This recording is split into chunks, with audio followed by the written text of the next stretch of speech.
네, 안녕하세요. 수능 영어 가르치는 문재용이라고 합니다. 자, 어제 수능 시험이 있었는데요. 이제 제가 개인적으로 느끼기에는 가장 포근했던 수능 시험인 것 같아요. 수능날 패딩을 입을 필요가 없었다는 게 되게 좀 신선했는데 날씨와는 다르게 좀 학생들은 좀 마음은 추웠을 것 같기도 합니다.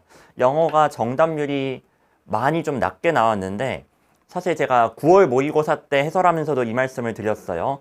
9월 시험이 막 특별하게 어려운 게 아니고 이게 그냥 정상적인 난이도라고 생각하고 수능도 충분히 이렇게 나올 수 있다고 생각해야 된다 라고 말씀을 드렸는데 사실 9월과 굉장히 저는 유사하다고 느꼈습니다.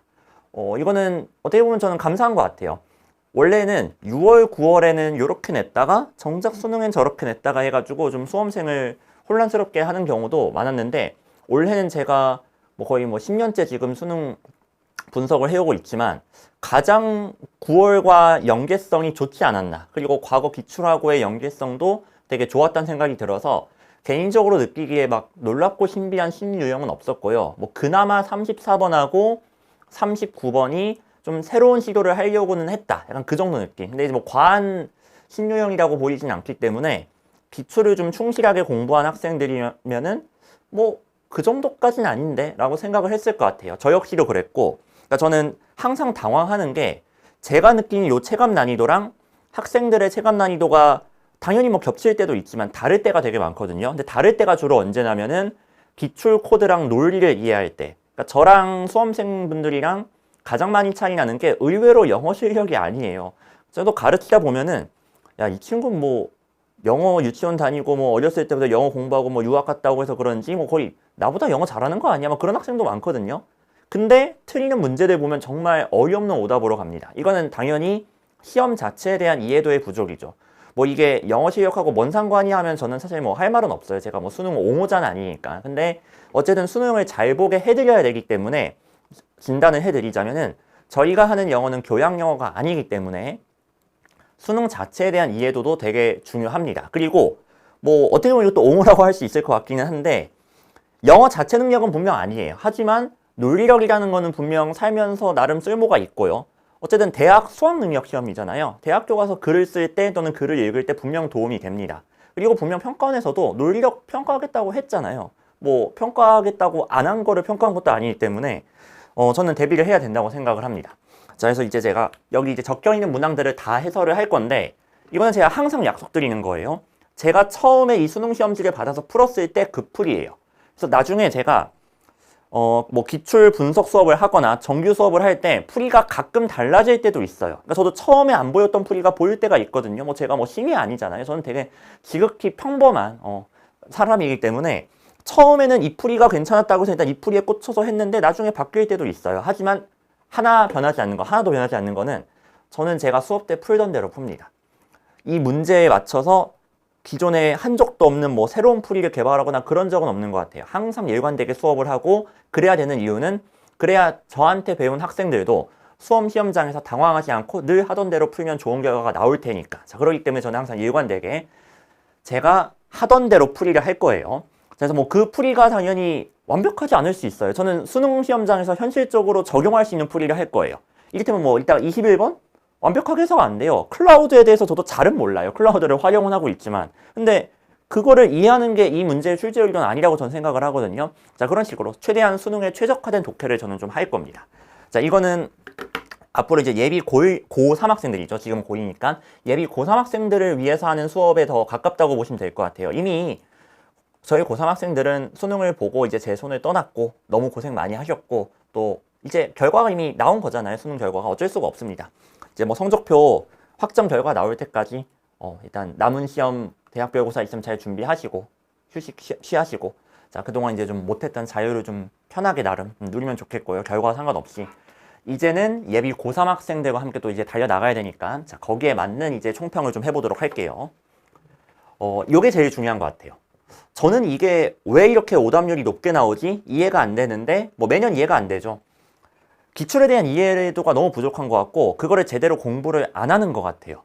요거는 학생들이 트렌드를 못 따라오는 게 맞습니다. 그러니까 정말 저도 아마 강사분들 많이 공감하지 않을까요? 저희는 이제 알잖아요. 어떻게 해야 수능을 잘 보는지를. 매년 학생들한테 저 이 시험 봐봤어요. 전 이 게임 해봤어요. 제 말을 믿어야 돼요 라고 아무리 말을 해도 안 믿어요. 안 믿어요. 그 증거로 한 문제 가지고 두 가지 종류의 풀이를 보여준다? 왜 두 가지로 풀이하지? 이미 답이 나왔는데, 또는 정답률이 낮은 문항인데 근데 이거 요렇게 좀 한번 분석해 봐야 돼요. 근데 왜 분석을 하지? 그냥 쭉 읽고서 답이 나오는데 약간 이런 식으로 쳐다본다니까요. 현타가 와요. 내가 좀 덜 유명해서 그런가? 라는 약간 뭐 자격지심도 괜히 가끔은 생기고, 뭐 내가 막 일타가 되면 그땐 좀 믿어줄 건가? 답답합니다. 어쨌든 그러니까 저는 모르겠고 그냥 일관되게 수업하는 수밖에 없는 것 같아요. 수업 때 하는 수업하고 해설강의 때 하는 수업 일관되게 하고, 절 믿고 따라온 학생들은 시험 잘 보게 해주고, 뭐 그거밖에 없는 것 같아요. 잠깐 푸념을 좀 했고, 이건 너무 이제 감사한 거라고 했죠.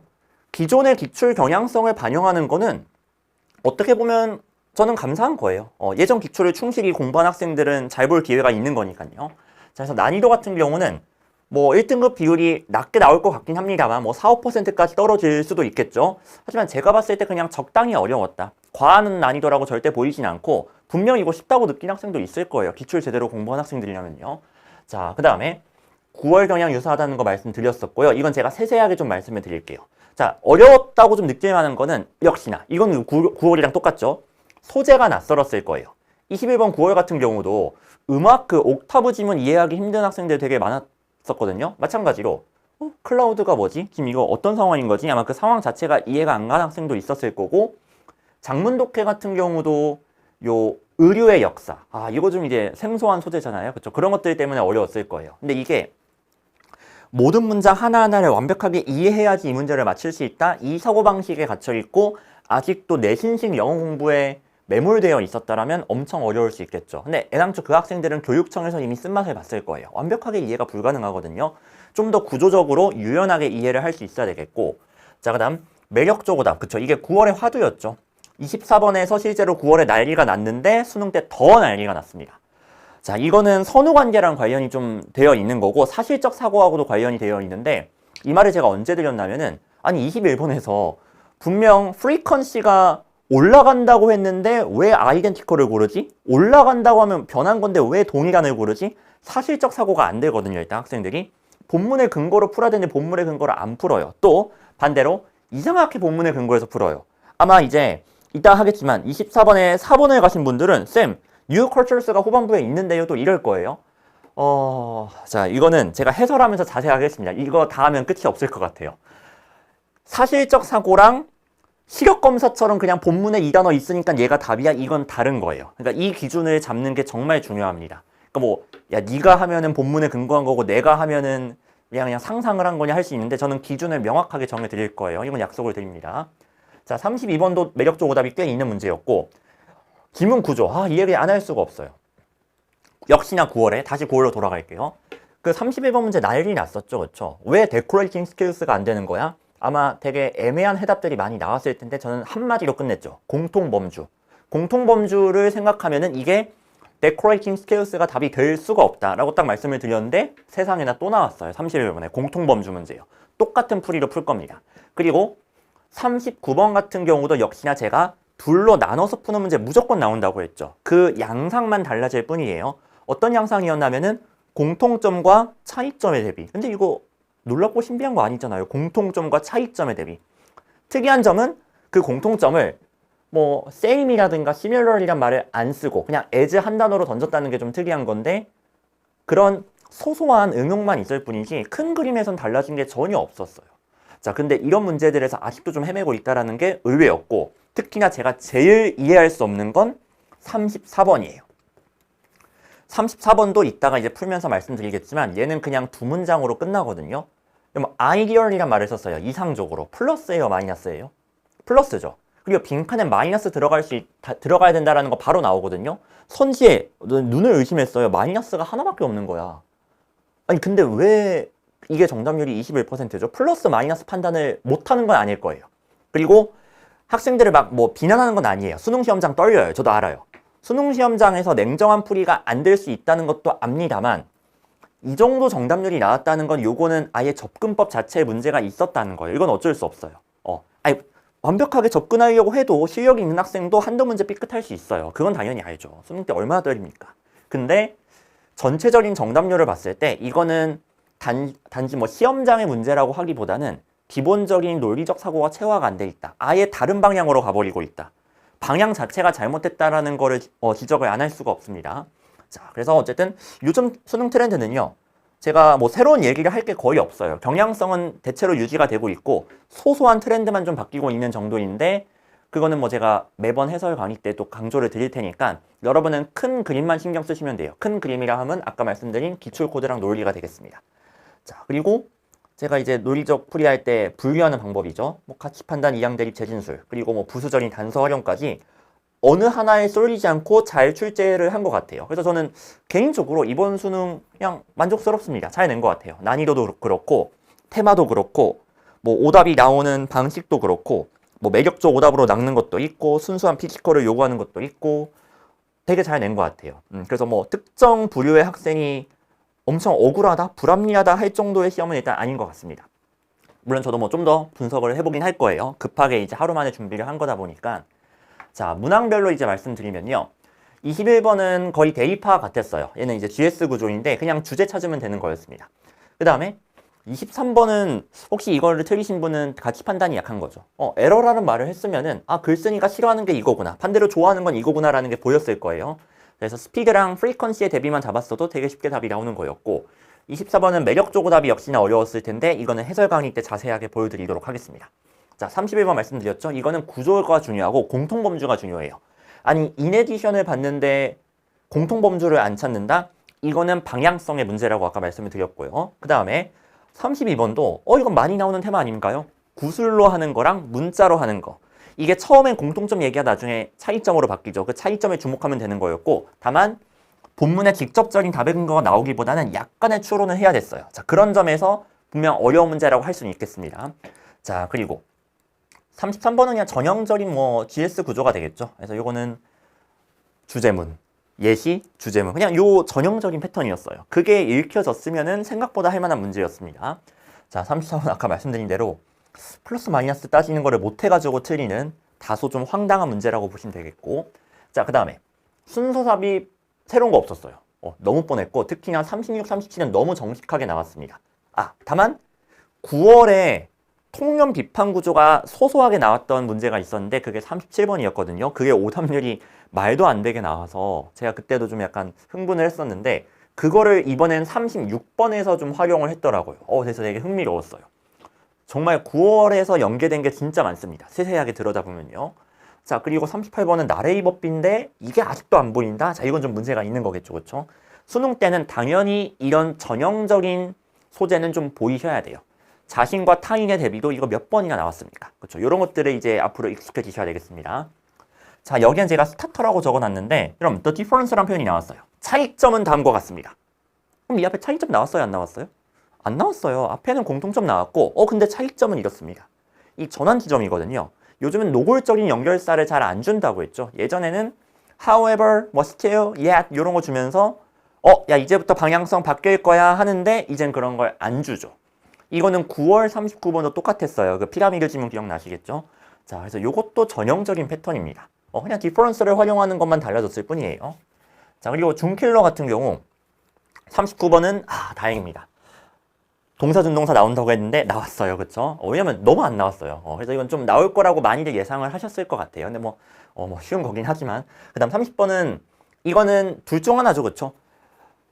세부 정보 파악하기일 때도 있고 중심 내용 파악하기일 때도 있는데 후자였습니다. 중심 내용 이해하면은 바로 이거는 이제 답이 나오는 패턴이었고 또는 그냥 중간에 번만 이해하셔도 답이 나왔을 거예요. 그러니까 풀이 방법이 되게 다양하게 나올 수 있는 쉬운 문제였고 40번이 되게 충격적이었을 것 같아요. 그러니까 보통 저 이거 이렇게 푸는 경우가 있더라고요. 요약문은 보통 답이 1번이다. 그래서 1, 3 중 헷갈리니까 뭐 1번을 이제 가는 건데 제발 그러지 말아주시고요. 그럼 요약문의 기본은 요약문하고 본문은 대응이 되게 출제가 됩니다.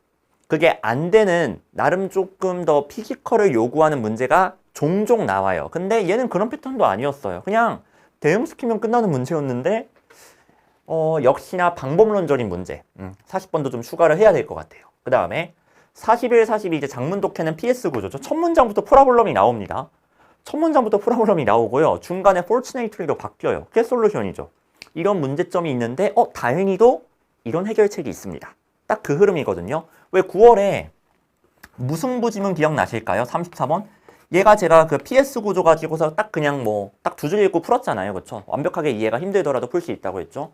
장문 독해는 더더욱 중요해요. 왜냐면 정보량이 너무 많기 때문에 이거를 한 문장 한 문장 집착하면서 읽는다? 시간 낭비 너무 심하고 문제까지 틀릴 수 있어요. 그냥 깔끔하게 의류 분석에 있어서 의류 역사를 파악한 데 있어서 문제점. 근데 그거에 대한 해결책. 딱 그냥 이걸로 가주시면 되는 거예요. 자, 근데 fortunately를 놓쳤다. fortunately가 나왔다는 건 이 앞에까지 마이너스라는 거거든요. 따라서 마이너스 내용이 나오는 게 맞습니다. 라이프레스가 나올 수 있어요. 근데 느낌상 여기 연지는 라이프레스 나오면 안 될 것 같은데 그 느낌이 들 수 있거든요. 이건 저도 공감해요. 하지만 fortunately 보자마자 정신 차려야죠. 여기까지 마이너스 맞구나.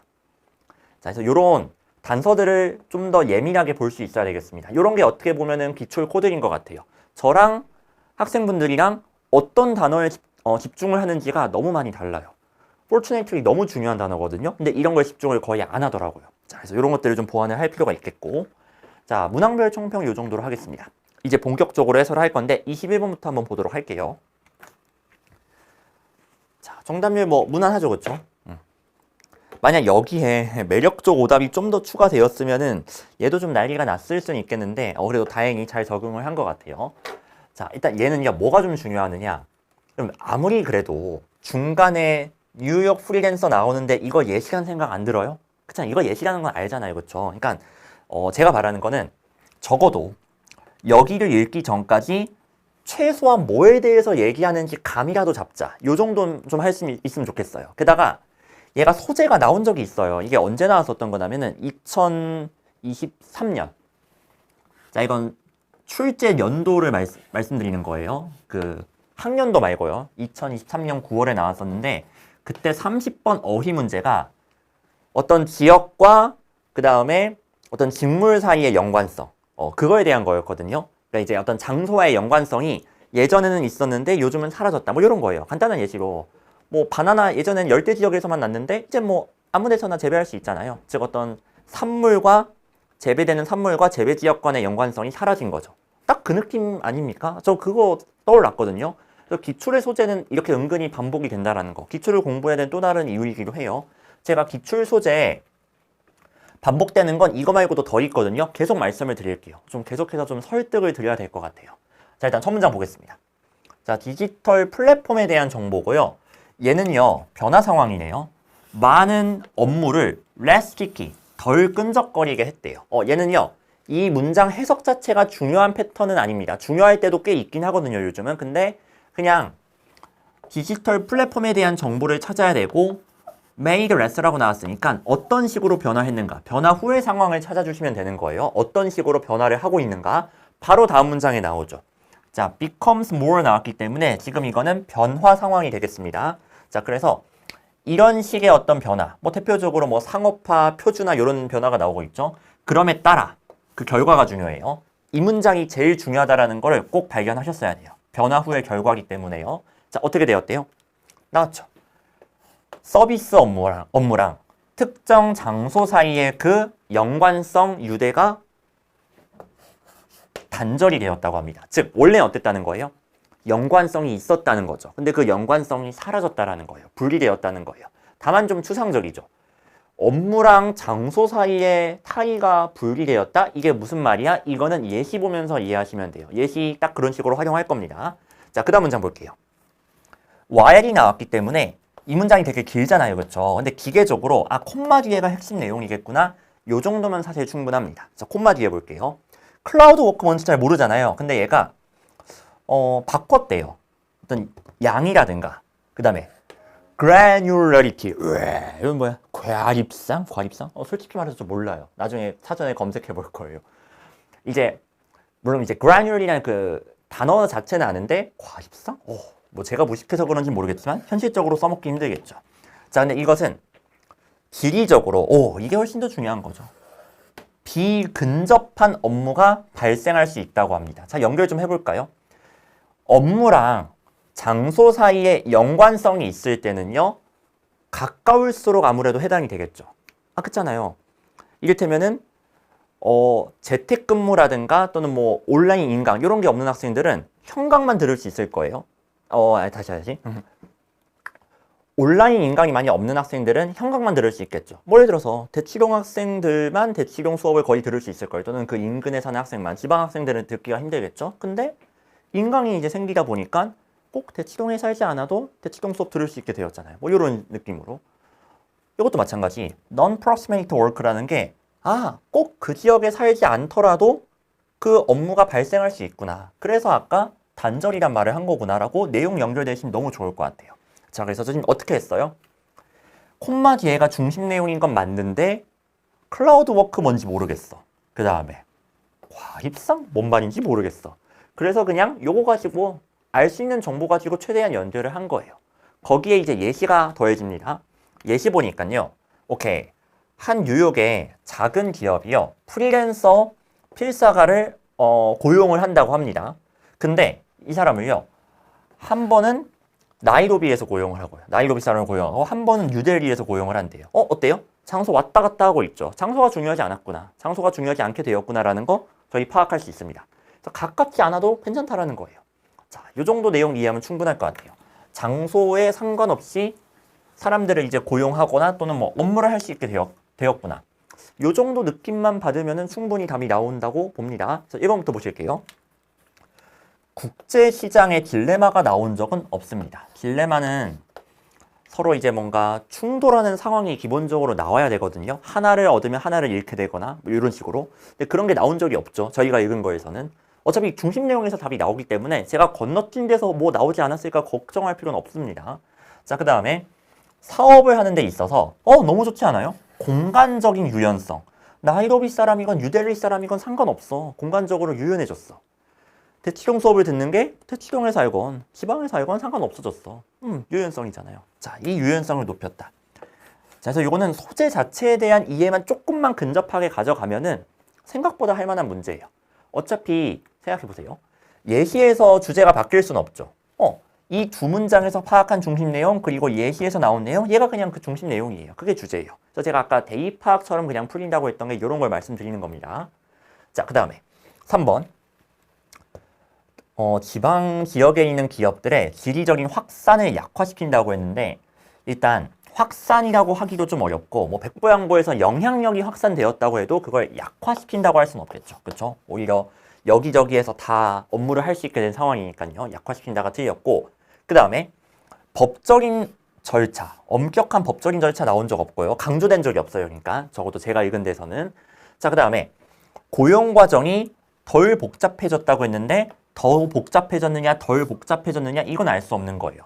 고용을 좀 더 유연하게 할 수 있다고까지는 나왔죠. 그렇죠? 뭐 아무 데서나 고용할 수 있게 되었으니까. 근데 그게 복잡해진 거예요? 덜 복잡해진 거예요? 그 내용은 나오지 않았잖아요. 그렇죠? 그래서 다른 범주라고 보시면 될 것 같아요. 이렇게 중심 내용만 어느 정도 파악해도 충분히 오답 소거가 가능하고 그냥 무난하게 좀 나왔다고 생각이 듭니다. 그래서 이런 난해한 지문이 나왔을 때, 낯선 소재가 나왔을 때 너무 쫄지 말고 아까처럼 내가 이해할 수 있는 내용들을 최대한 연결하는 게 중요하다고 보시면 될 것 같아요. 저 되게 지금 솔직하게 설한 거 아니에요? 솔직히 좀 민망해요. 관입상이 뭐지? 관입상이 뭔지 아시는 분은 이제 또 저를 비웃을 수도 있을 거예요. 근데 난 몰랐어요. 몰랐지만 해석하기도 어려웠지만 풀 수 있었어요. 그러니까 저희 학생들도 좀 그렇게 할 수 있으면 좋겠습니다. 그리고 하나만 더. 저도 이거 없었으면 더 힘들었을 거예요. 근데 이런 단절, 지리적인 연관성이 사라지는 거. 이건 되게 친숙한 소재 아닙니까? 꼭 요 지문이 아니더라도 한 번쯤은 봤을 법한 소재예요. 이런 것들을 많이 습득하는 것도 되게 중요한 거죠. 배경 지식 굉장히 중요합니다. 자, 그 다음 볼게요. 22번. 정답률은 굉장히 높기 때문에 빠르게 할게요. 그럼 얘는요. 두 번째 문장에서 동시적인 추구라고 했기 때문에 동시란 말은 두 개가 적어도 있으니까 쓸 수 있는 거죠. 두 개 이상. 바로 보였어야 돼요. 아니, 근데 상식적으로도 협력과 경쟁은 서로 대비되는 개념 아닙니까? 자, 이거를 지금 동시에 추구하고 있는 상황이구나라는 거 바로 파악할 수 있을 겁니다. 자, 그래서 이게 대비되는 방식이 되게 여러 번 나온다고 보시면 돼요. 그 다음에 어디 볼 거냐면은 It is a useful way. 여기 볼게요. 이것은 유용한 방식인데 이해를 한대요. 역동적인 스포츠 사업의 속성을 이해하는 유용한 방식이래요. 자, 이 스포츠 산업들은요. 협력을 해야 된다고 합니다. 자원의 어떤 효율성 목적을 위해서는요. 근데 뭐도 해야 돼요? 서로 경쟁도 해야 돼요. 자, 이 정도면 되지 않았습니까? 그 스포츠 산업이란 게 좀 양면적이구나. 경쟁과 협력을 다 해야 되는구나. 자, 그 느낌 이제 받으시면 될 것 같아요. 자, 그런 다음 이 문제 한번 보실게요. challenging, 어려울 수 있대요. 뭐 하는 것이? 협력적이면서도 경쟁적인 게 어려울 수 있대요. 그쵸? 이게 서로 어떻게 보면 약간 모순되는 거니까 어려울 수 있다는 거죠. 그래서 그 다음 문장에 자, 이거 수능에 2번 나왔습니다. 조심스러운, 신중한, 균형을 잡는 행위가 may be required, 요구가 된다라는 거예요. 즉, 이 글에서 강조하고 싶은 거는 경쟁하고 협력 둘 다 하기가 좀 힘든데 하나 버려가 아니라 균형을 그래서 잘 잡아야 돼. 자, 요걸 강조하고 있는 거죠. 자, 요 흐름으로 이제 나머지도 읽어주시면 되겠습니다. 그래서 마지막에도 나옵니다. 하나가 무시되는 거죠. 다른 하나를 희생해서. 근데 그런 일이 없도록 보장을 할 거래요. 그러니까 마지막까지도 뭐 하는 게 좋다? 계획을 잘 세워서 어느 하나를 버리고 어느 하나만 취하는 경우. 즉, 협력은 버리고 경쟁만 취하는 경우. 이런 경우는 없도록 하는 게 좋다라는 거죠. 자, 그래서 마지막까지 뭐 흐름은 변하지 않는 것 같아요. 자, 그래서 정답은 1번. 아까 균형 너무 좋잖아요. 그렇죠? 협력과 경쟁 사이에 균형 잡힌 접근이 요구된다. 그냥 아까 저희가 읽었었던 중심 내용 그대로 가져온 겁니다. 자, 다음 1번으로 해주시면 되겠고, 그 다음 23번을 보실게요. 자, 얘는요, 어디가 이제 핵심 포인트냐면 쭉 읽다가 도우가 나오고 에러가 나왔네. 이 문장이 이제 핵심적인 포인트가 되겠죠. 자, 여기에서 거의 게임이 끝났어야 됩니다. 일단 첫 문장 먼저 볼게요. 강조하는데 스피드를 강조한대요. 뭐보다? frequency, 빈도수보다요. 근데 이것은요, make sense, 말이 된다고 합니다. 그래서 처음에는 스피드를 뭔가 좀 더 강조하고 긍정하네? 라는 거 확인할 수 있어요. 자, 근데 그 다음 문장 바로 나오죠. 다른 상황에서는 그러나 이 운전자의 오류인 것처럼 보인대요. 다시 뭐가 오류예요? 스피드를 우선시하는 거예요. 그래서 얘는요, 어떻게 보면 통념 비판형 구조예요. 운전자들이 스피드를 우선시하는데 근데 이거는 좀 잘못된 것 같아. 스피드가 더 중요한 게 아니야. 뭐 프리퀀시가 더 중요해. 이런 말을 할 수도 있겠죠. 자, 그거 한번 확인해 볼게요. 그 다음 보겠습니다. 도로는요, 항상 존재하기 때문에 스피드가 가장 중요한 사실이래요. 이거를 이제 분리해주는 다시 약간 운전자의 편을 들어주고 있어요. 근데 바로 본 나오죠. 그러나 이 교통이라는 거는 오로지 언제만 존재한대요? 그것이 coming soon, 빨리 올 경우에만 존재한다고 합니다. 뭐 예를 들어서 버스 같은 경우 버스가 안 오면은 의미가 없지 않아요? 이제 배차 간격 되게 길 때 좀 짜증날 때 있잖아요. 배차 간격이 1시간이에요. 의미가 있어요? 버스가 아무리 빨리 달린다고 해도 아니 버스가 안 오는데 의미가 있겠냐는 거예요. 약간 그런 얘기라고 보시면 될 것 같아요. 그다음에 배차 간격 같은 거, 그거를 프리퀀시라고 표현한 것 같습니다. 여기까지 됐죠. 이 글의 통념은요, 스피드를 사람들은 되게 강조하는데 사실 뭐가 중요하다? 프리퀀시가 중요하다. 그거를 이제 커밍 순이라고 일단 표현을 한 것 같아요. 근데 이건 상상이 아니라 실제로 뒤에 나오더라고요. 이따가 보면 나옵니다. 그래서 이때 확정을 하셔도 괜찮아요. 그렇죠? 자, 이런 식으로 뭐가 중요하다? 다시요. 빈도수가 중요하다라는 거예요. 얼마나 그 차가 자주 오는가. 자, 요거를 이제 강조하는 지문이 되겠습니다. 그리고 이거는요, 마지막에 한 번 더 강조를 하는 게 이 문장 한번 보실까요? 이거 이중부정이죠. 스피드는요, worthless, 가치가 없대요. 뭐가 없으면은? frequency가 없으면요. 그 말은 빈도수가 있어야지만 속도도 가치가 있다라는 거죠. 다시 한 번 더 뭐 강조하고 있어요? 이거 빈도수 강조하고 있는 거예요. 자, 그래서 마지막까지 뭐 반전이 없기 때문에 간단하게 frequency가 교통에 있어서 되게 중요하구나. 요거 답으로 해주시면 되는 겁니다. 자, 선지 보실게요. 다른 거는 사실 헷갈리면 안 돼요. 다른 건 진짜 frequency를 일단 강조하는 걸 찾으셔야죠. 그쵸? 강조하는 걸 찾으셔야죠. 스피드를 강조하는 거 말고 frequency를 강조하는 걸 찾으셔야 되는데 1번은 이 빈도수를 조정한 결과들이라고 했는데 그런 게 나열된 적은 없기 때문에 지울 수 있고 3번이 제일 괜찮네요. 그래, 트랜식, 즉 대중교통 시스템, 교통 시스템에 있어서 이 frequency를 중요하게 여기는 것의 중요성. 답 3번으로 해주시면 되겠습니다. 자, 그래서 차분하게 에러 잡고 스피드랑 frequency의 대비 잡고 그마저도 놓쳤다. 마지막에 이중부정 잡으시면 충분히 주제를 잡을 수 있겠죠. 자, 이런 식으로 이 글의 중심 내용은 요거구나 라고 내가 스스로 주관식으로 어느 정도 주제를 잡은 다음에 그걸 찾으시는 거예요. 그러면 바로 매력적오답들 이라고 할 만한 것도 없지만 지울 수 있잖아요. 저 이거 되게 쉽게 지우는 게 아니 프리퀀시를 강조를 안 하는데 어떻게 이게 답이 될 수 있어? 그냥 바로 지우는 거예요. 자, 그러니까 이거는 오답 분석이 중요한 게 아니라 독해가 중요한 겁니다. 내가 스스로 중심 내용을 잘 찾을 수 있어야 돼요. 아, 요 문장 중요하구나, 요 표현 중요하구나, 이거를 내가 스스로 찾을 수 있어야 된다는 거죠. 자, 이렇게 봐주시고 그 다음 28%. 네, 한번 해봅시다. 그럼 요거 장황하잖아요. 특히 두 번째 문장 뭡니까? 근데 이거 제가 최근에 예비 고3 수업 때 했었던 건데요. 아마 요건 알 거예요. however가 나왔어? 방향성 바뀌어야 되겠죠.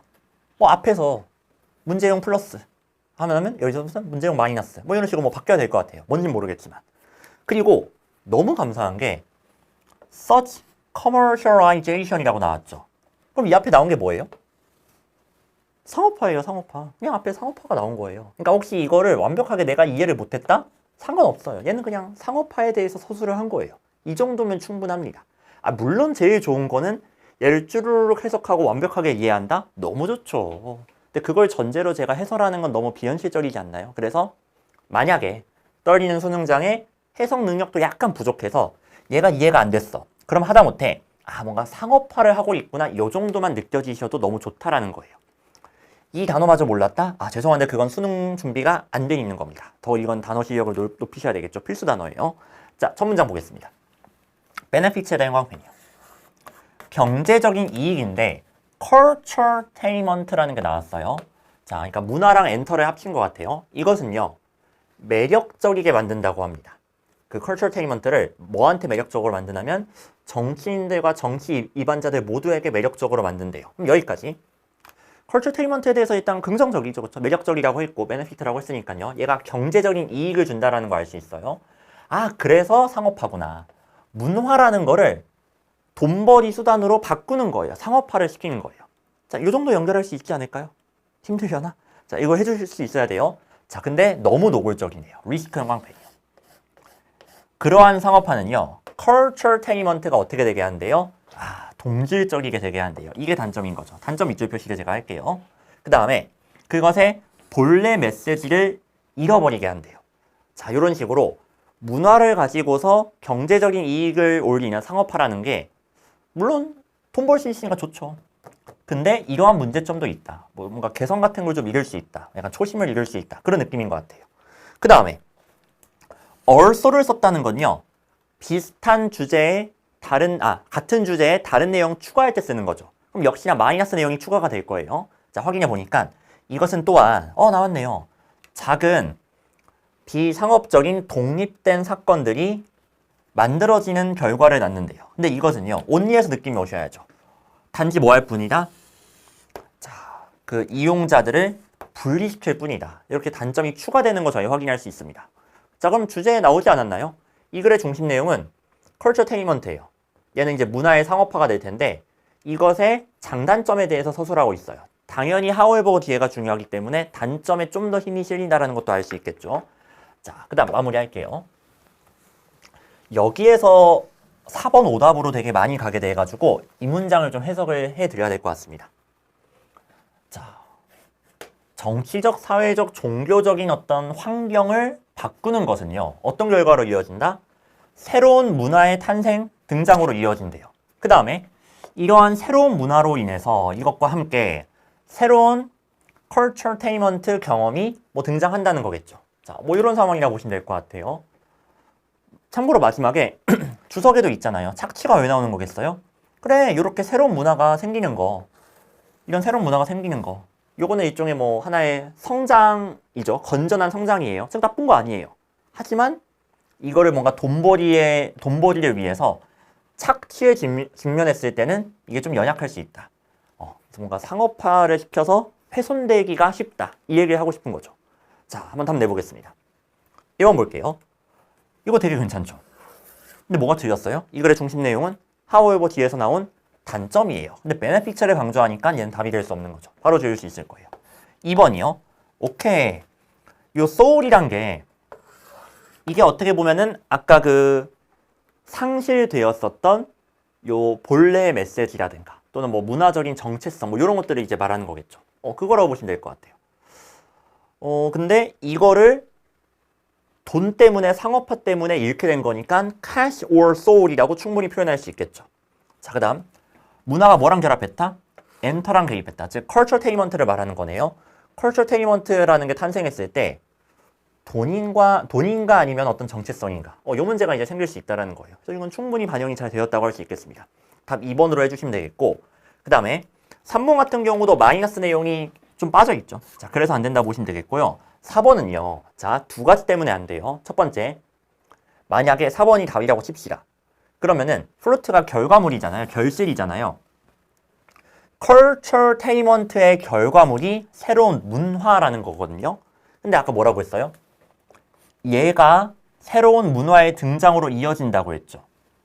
그러면은 얘가 culturaltainment예요? 아니잖아요. 얘가 culturaltainment는 아니잖아요. 그러니까 엄밀히 말하면 culturaltainment의 결과물이 새로운 문화다라는 얘기를 한 적이 없습니다. 선호관계가 틀렸어요. 오히려 저는 어떻게 읽히냐면요. 이 댐이 가리키는 게 new culture죠. 이 새로운 문화와 함께 이 새로운 문화로 인해서 새로운 culturaltainment 역시 생겨나는 거예요. 즉 새로운 컬처가 생기고 그 결과 culturaltainment가 생긴 거지 얘의 결과물이 얘이다라고 말한 적은 없어요. 사실 없기 때문에 이 플로트란 표현도 마음에 안 들고 포이저너스도 좀 과하죠. 그렇죠. culturaltainment의 이제 뭐 단점을 말하고 싶은 거는 물론 알겠는데 그게 중심 내용인 건 맞는데 new culture가 단점이에요? 아니에요. new culture는 culturaltainment의 단점이 아닙니다. new culturaltainment는 오히려 약간 피해자예요. 그러니까 문화는 아까 상업화에 돈에 이용당하고 착취당하는 희생자라고 했죠. 일종의. 자, 그게 마지막에 나왔잖아요. 즉, 얘 자체가 뭔가 독이 있다라고 말하기도 좀 애매한 것 같아요. 제가 봤을 때. 여러 가지로 좀 안 맞습니다. 두 가지 때문에 안 된다고 보시면 될 거예요. 그 다음 제일 좋은 건 선호관계인 것 같아요. 이 문장에서 이 표현이 나올 수가 없습니다. 논리적으로. 자, 선호관계상. 자, 그 다음에 이거 사실적 사고 얘기 안 할 수가 없어요. 아니, 그러니까 이게 둘로 나뉜 거죠. 4번으로 가신 분은 나름 본문에 근거해서 사실적으로 풀려고 하다가 시력검사처럼 푼 거죠. new culture 있다. 근데 안 좋은 내용이니까 답 4번인 것 같아. 근데 이제 아까처럼 논리적인 게 간과가 된 거고 5번은 반대로 좀 사실적으로 풀어야 될 것 같아요. 시력검사처럼 풀더라도. 아니 인베스트먼트 언제 나왔어요? 균형 잡힌 투자. 균형 잡힌 투자가 중요하다? 저는 못 찾겠습니다. 자, 그래서 이거는 본문에 좀 근거해서 푸는 거를 일단 첫 번째 목표로 하셔야 될 것 같아요.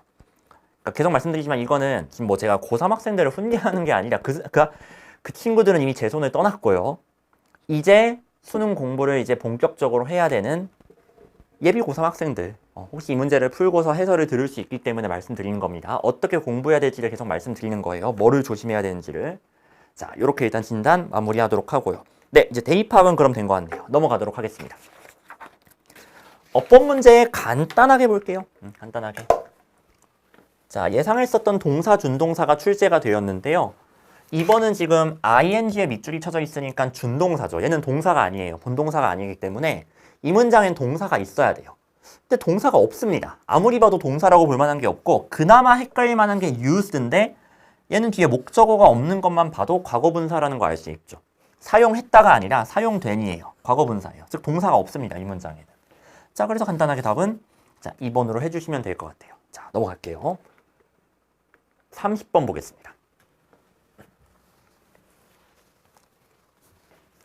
여러분, 얘는요. 중간에 basketball 나오잖아요. 뭐 나온 거예요? 예시. 자, 그래서 얘는요. 구조적으로 좀 이렇게 보이셨어야 돼요. 자, 여기서 크게 끊어주세요. 실제로 이어지는 대비적인 상황이 illustrate, 예로서 보여준다고 했잖아요. 뒤에 예시예요. 그래서 예시 안에서 대립구도가 한번 발생합니다. 중간에 벗이 나오거든요. 요것만 이해하셔도 아마 답이 나올 거예요. 그래서 이건 푸는 방법은 두 가지. 첫 번째는 여기에서 중심 내용 파악하는 거. 마지막에 이 중심 내용하고 어긋나는 내용이 나오거든요. 걔 콕 집는 게 한 가지 방법이 되겠고요. 두 번째는 예시 안에서의 대립 구도를 이용하는 거. 둘 중 뭐를 사용해도 답이 나옵니다. 그래서 되게 할 만한 문제였어요. 첫 문장 보실게요. 뭐 상황적 윤리, 또 뭐 윤리학 이것은요 윤리 이론이라고 합니다. 뭐 개념 설명해 주는 거예요. 낯선 소재니까. takes into account 얘는 고려한대요. 상황이나 행동의 맥락을 고려한다고 합니다. 그렇죠? 뭔가 그러니까 situational ethics겠죠. 그러니까 무조건 어떤 행동을 하면은 틀렸어. 어떤 상황이면 이건 무조건 잘못됐어가 아니라 왜 그런 행동을 하게 되었을까? 상황을 고려해 주는 거죠. 장발장 빵 훔쳤지만 좀 불쌍하잖아요. 봐줄 수도 있을 것 같잖아요. 약간 그런 것처럼 상황을 봐주는 거. 자, 그 다음에 근데 여기서는 그 얘기는 아니고요. 그래서 그것이 윤리적인가 아닌가를 따질 때 뭐를 본다? 상황을 본다. 컨텍스트를 본다. 이렇게 개념 이해할 수 있을 것 같아요. 그 다음 요 이론을 뒷받침해주는 사람은요. 의도적으로 자 이거 부정어네요. cast aside니까 제쳐놓는데요. 즉 무시한대요. 절대적인 도덕적 기준을요. 그래서 그 뒤에도 보편적인 기준이나 법칙 나오잖아요. 그런 거 없어.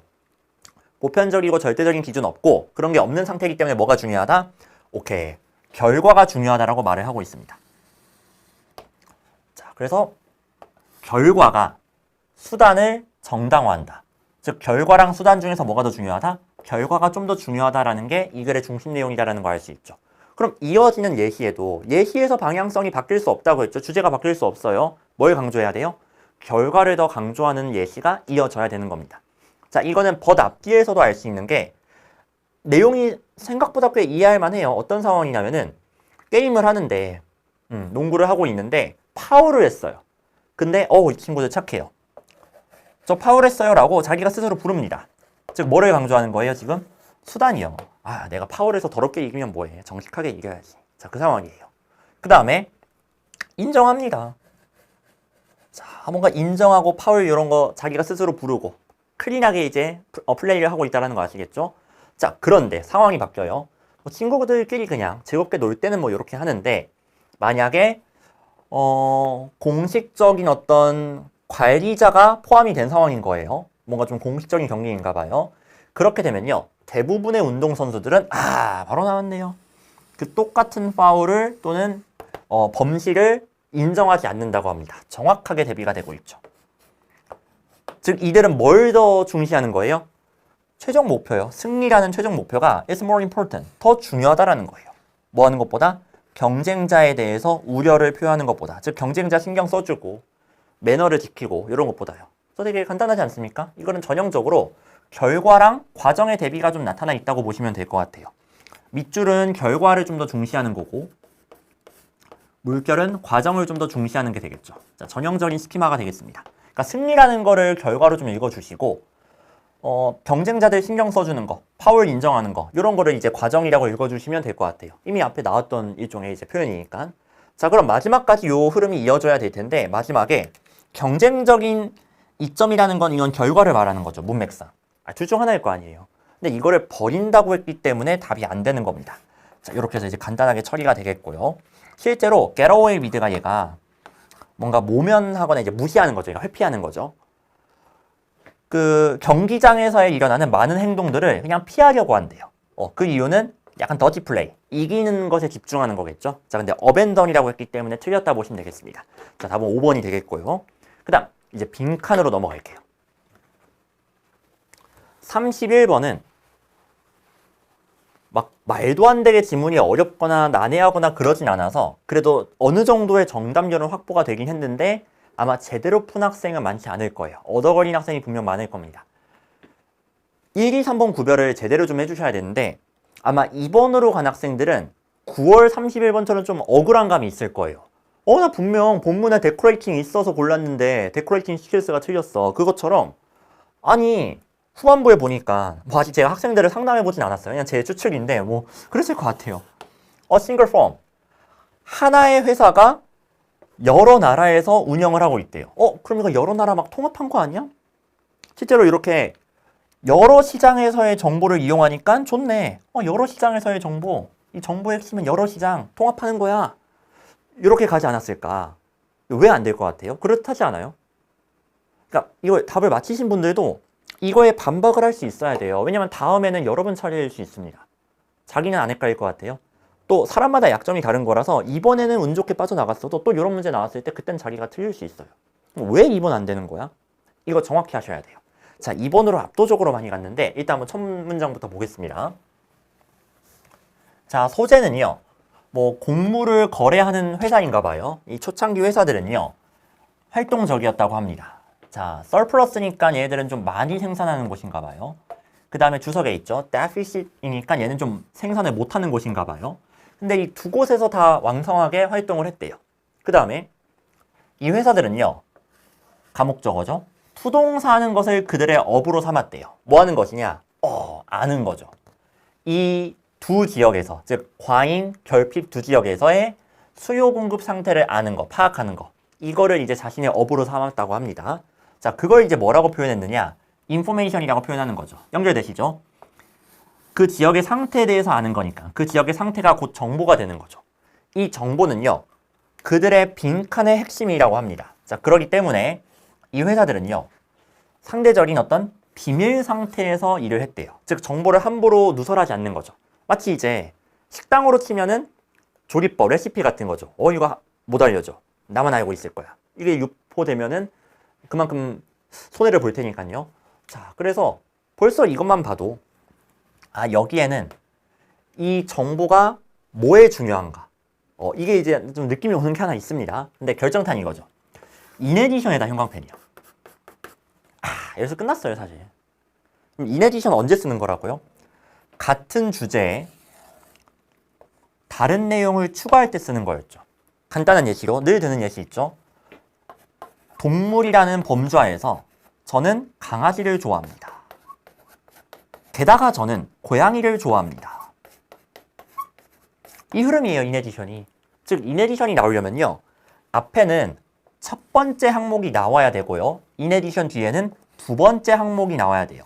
그리고 얘네를 다 포괄하는 공통범주가 나와야 되는 겁니다.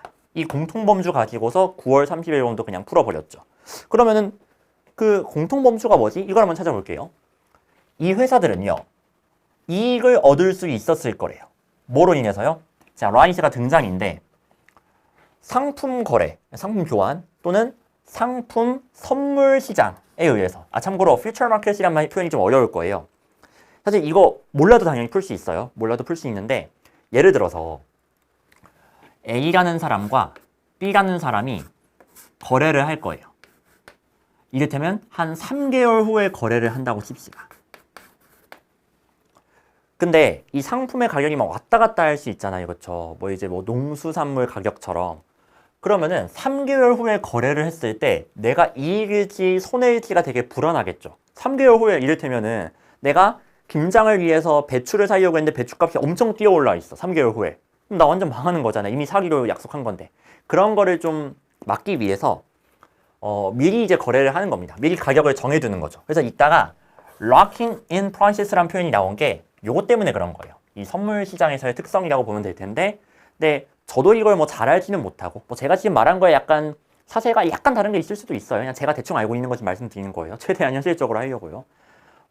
근데 이거를 몰라도 풀 수는 있습니다. 왜 그러느냐? 여러분, 요건 알죠? 제가 강아지에서 고양이 내용 추가됐다고 했잖아요. 이 문장 별로 안 길어요. 여기에서 고양이에 해당되는 게 뭐예요? 앞에서 안 나왔는데 새로 추가된 거? 누가 봐도 뭐예요? 누가 봐도 이거예요, 이거. 이거 물결 표시할게요. 아까 나왔던 요 상품 교환과 상품 선물 시장. 자, 실전에서 그냥 퓨처 마켓이라고 해주시면 되겠습니다. 얘가 등장했다라는 거. 이거는 앞에 아무리 봐도 나온 적이 없잖아요, 그렇죠? 그럼 공통범주 뭐겠어요? 베네피트요. 이거예요. 이거 들어가면 돼요. 즉 이거는요. 곡물 거래 회사가 이익을 얻는데 그 이익을 얻는 방법이 두 가지인 거예요. 첫 번째, 정보를 통해서. 이들이 비밀리 간직하고 있는 이들만의 정보를 통해서 얻는 게 첫 번째가 되는 겁니다. 그 다음에 두 번째는 요거 시장을 통해서 이제 상품 거래,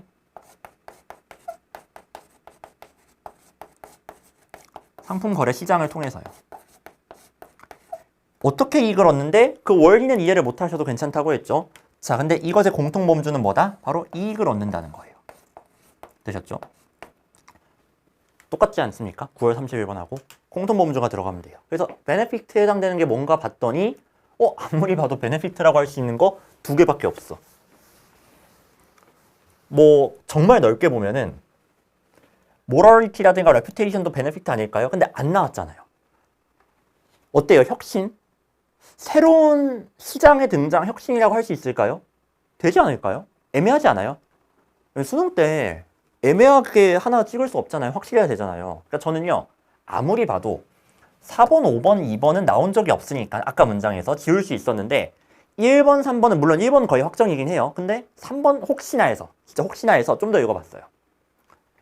근데 그랬더니 아까 그 여러분들을 낚은 그 유니피케이션 내용이 나오더라고요. 자, 이게 좀 어려웠을 거예요. 다시 아까 인에디션에서 한번 끊어주세요. 얘가 첫 번째 덩어리고요. 인에디션부터 제가 아까 지나갔었던 이 locking prices 있죠? 여기까지가 두 번째 내용이에요. 그 다음에 in made sense에서 한 번 더 끊어주세요. 왜 끊느냐? 이게 좀 어려워요. 연결사가 없는데 새로운 내용이 등장한다는 건 느낌이 좀 옵니다. 곡물거래 회사는요, 운영을 한대요. 관리를 한대요. 그들의 위험성을요. 하나의 회사 내에서 관리를 한다고 합니다. 이 내용 나온 적 있어요? 위험을 하나의 회사에서 관리한다라는 거. 사실 앞에 위험을 최소화한다는 내용은 나왔어요. 위험을 관리하는 내용은 나왔어요. 근데 하나의 회사 안에서 관리한다? 이건 나온 적이 없죠. 아, 그럼 여기서 세 번째 내용 나왔구나. 더블 밑줄이라고 하겠습니다.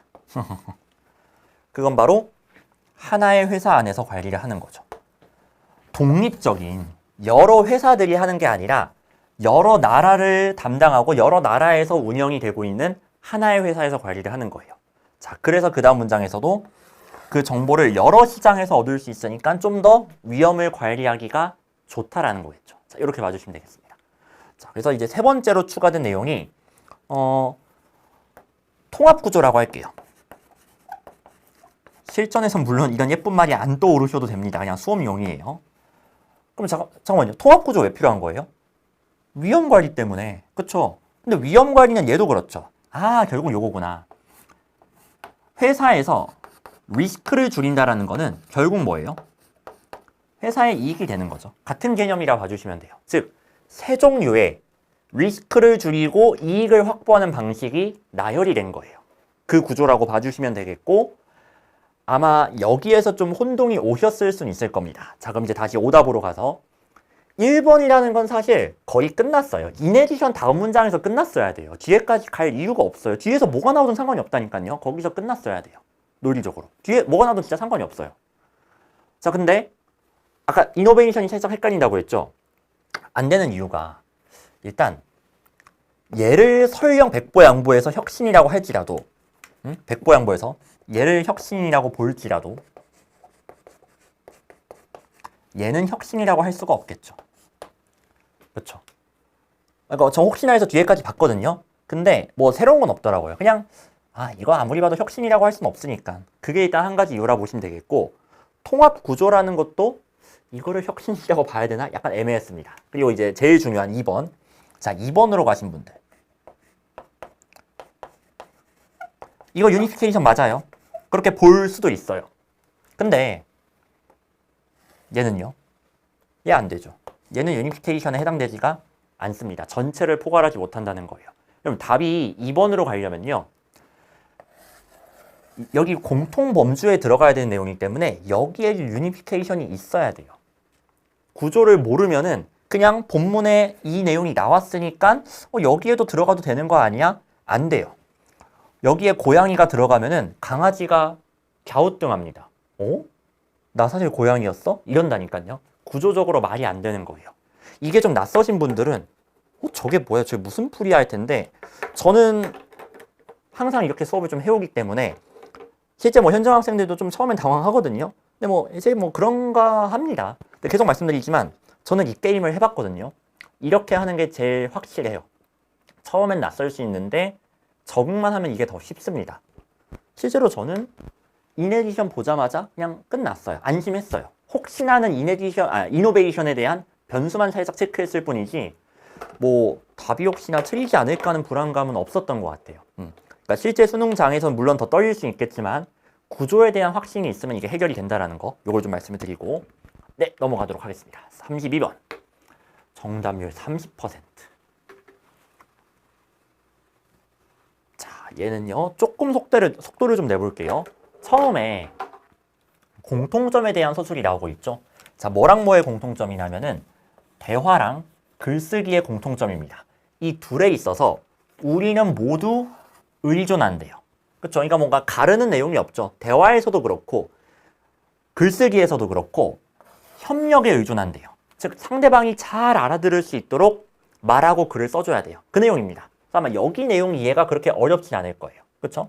중요한 건 구조예요. 이건 해설이 어려운 게 아닙니다. 이 내용은 어디까지 나오느냐? 여기까지도 이어지죠. 자, 글쓰기 역시도 공통점이에요. 그래요. 명확해야 돼요. 주제에 머물러 있어야 돼요. 헛소리하면 안 돼요. 됐죠? 자, 그 다음 여기서 끊어주세요. 이러한 청자 또는 독자에 대한 관심, 그렇죠? 이것은요, 훨씬 더 중요하다고 합니다. 글쓰기에서요. 뭐보다? 대화에서보다. 드디어 구별을 시작했죠. 그래, 둘 다 중요한 건 맞는데 어디에서? 글쓰기에서 훨씬 더 중요해 라고 더 강조를 하고 있어요. 왜 글쓰기가 더 중요하지? 차이점에 대한 내용이 나옵니다. 그 이유는요, 글쓰기는 뭐하기 때문에, 자, 요거 답의 근거 표시해 주시면 돼요. 허락하지 않는데요. 비언어적인 소통을요. 그리고 즉각적인 피드백을요. 이건 대화에선 존재하는 건데 이게 글쓰기엔 있다 없다? 없다라는 거예요. 이건 제가 실제로 수업 때도 되게 많이 하는 얘기죠. 대화를 하거나 강연을 할 때는 상대방의 뭔가 표정이 안 좋다? 그럼 제가 좀 더 말을 덧붙이거나 다른 방식으로 설명하거나 이렇게 할 수 있어요. 근데 지금 이런 일방적인 촬영도 그렇고 글쓰기도 그렇고 어떻게 해야 되느냐? 상대방이 내가 이런 말을 하면은 이런 반응을 할 것 같은데 라는 걸 미리 예상을 해야 돼요. 그래서 미리 막 반박도 해야 됩니다. 그래서 재반박 구조라는 게 탄생한 거라고 제가 수업 때 말씀을 드렸었죠. 그 얘기하는 거예요. 상대방이 어떻게 반응할지를 알 수가 없어요. 그리고 그 사람들의 표정이라든가 그런 것도 안 보입니다, 당연히. 자, 이게 글쓰기의 특징이에요. 그래서 글쓰기는 어때야 된다? 더 명확해야 돼요. 더 확실하게 상대방한테 전달이 돼야 됩니다. 더 어렵다라는 거죠. 자, 드디어 글 쓰는 사람으로서 우리는 뭐 해야 된다? 자, 방금 저희가 파악한 여기에서 추론할 수 있는 거를 갖고 오시면 되는 거예요. 다만 이건 have to이기 때문에 이렇게 해야 된다. 이렇게 해야 된다. 긍정적인 내용이 들어가야 되겠죠. 이런 문제점이 있고 제약이 있기 때문에 이거를 극복을 해야 된다. 요 흐름이라고 봐주시면 돼요. 그다음 마지막 마무리. 자, 사실상 실제로 우리는요, 상상을 해야 된대요. 뭐를? 그렇죠. 가상의 대화 상대를 가정을 해야 된대요. 만약 내가 이 말을 했을 때 상대방이 어떻게 받아들일까? 이거를 미리 상상을 해야 된다는 거죠. 자, 이것도 하나의 근거가 되겠습니다. 상상해야 돼요. 실제로 없으니까. 실제로 없으니까 상상해야 된다는 거예요. 자, 그러면은 선지 5번 보실까요? 아, 그 상상한다가 예상한다라고 약간 바뀐 거죠. 없어요, 독자가. 알잖아요. 독자가 없어요. 이게 다 담겨 있는 거예요.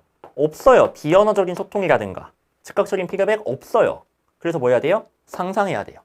그게 바로 부재한 독자의 반응을 예상해야 된다는 거죠. 자, 그대로 연결해서 찾아주시면 되겠습니다. 앞에는 읽을 이유가 없어요. 저희한테 중요한 건 차이점이기 때문에 차이점을 좀 빠르게 찾으셨어야 되는 거예요. 자, 몇 번으로 많이 갔느냐? 2번으로 많이 갔는데, 그쵸? 인비전 상상하다 때문에 그런 것 같아요, 이것도. 게다가 이제, 이것도 분명히 있었을 거예요. 빈칸 2번으로 많이 나온대. 그래서 2번 유독 많이 가더라고요. 어떻게 보면 아까 31번도 그냥 2번이라서 그런 거 같기도 하고, 모르겠어요, 어쨌든. 예, 여러분은 모르겠어. 자, 일단 저는 믿고 2번이 그럴듯하다고 생각해서 골랐다고 생각하고 해볼게요. 그러면 스타일리스틱 라이팅에 대한 독자들의 선호. 이거 나왔어요? 아니, 앞에 나왔고 안 나왔고는 중요하지 않다니까요. 아까 차이점에 나왔냐고요. 대화할 때보다 글쓰기를 할 때 독자는 더 스타일리스틱한 걸 선호한다. 그런 내용이 나왔어요? 안 나왔잖아요. 차이점에만 주목하면 돼요. 그러니까 오답 기울이가 너무 쉬워요. 기준만 잡으면은. 계속 말씀드리지만 여기부터가 차이점 진술이죠. 여기에 안 나왔으면 걔는 답이 될 수가 없다니까요. 핑크는 차이점이 들어가야 되는데. 자, 구조에 대한 이해가 이래서 중요합니다. 자, 그 다음에 더 많은 지식에 대한 열망, 이런 것도 당연히 나온 적이 없습니다. 그 다음에 콜라보레이티브는 될 수가 없는 게 얘는 공통점이잖아요. 그렇죠? 그리고 독자랑 함께 글을 쓰는 것도 사실 아니에요. 여기서 말한 콜라보가 아까 그 콜라보랑 달라요. 자, 그래서 여러 가지 이유 때문에 다 안 된다고 보시면 되겠습니다. 자, 그럼 됐고요. 넘어갈게요. 33번으로 이제 가보겠습니다.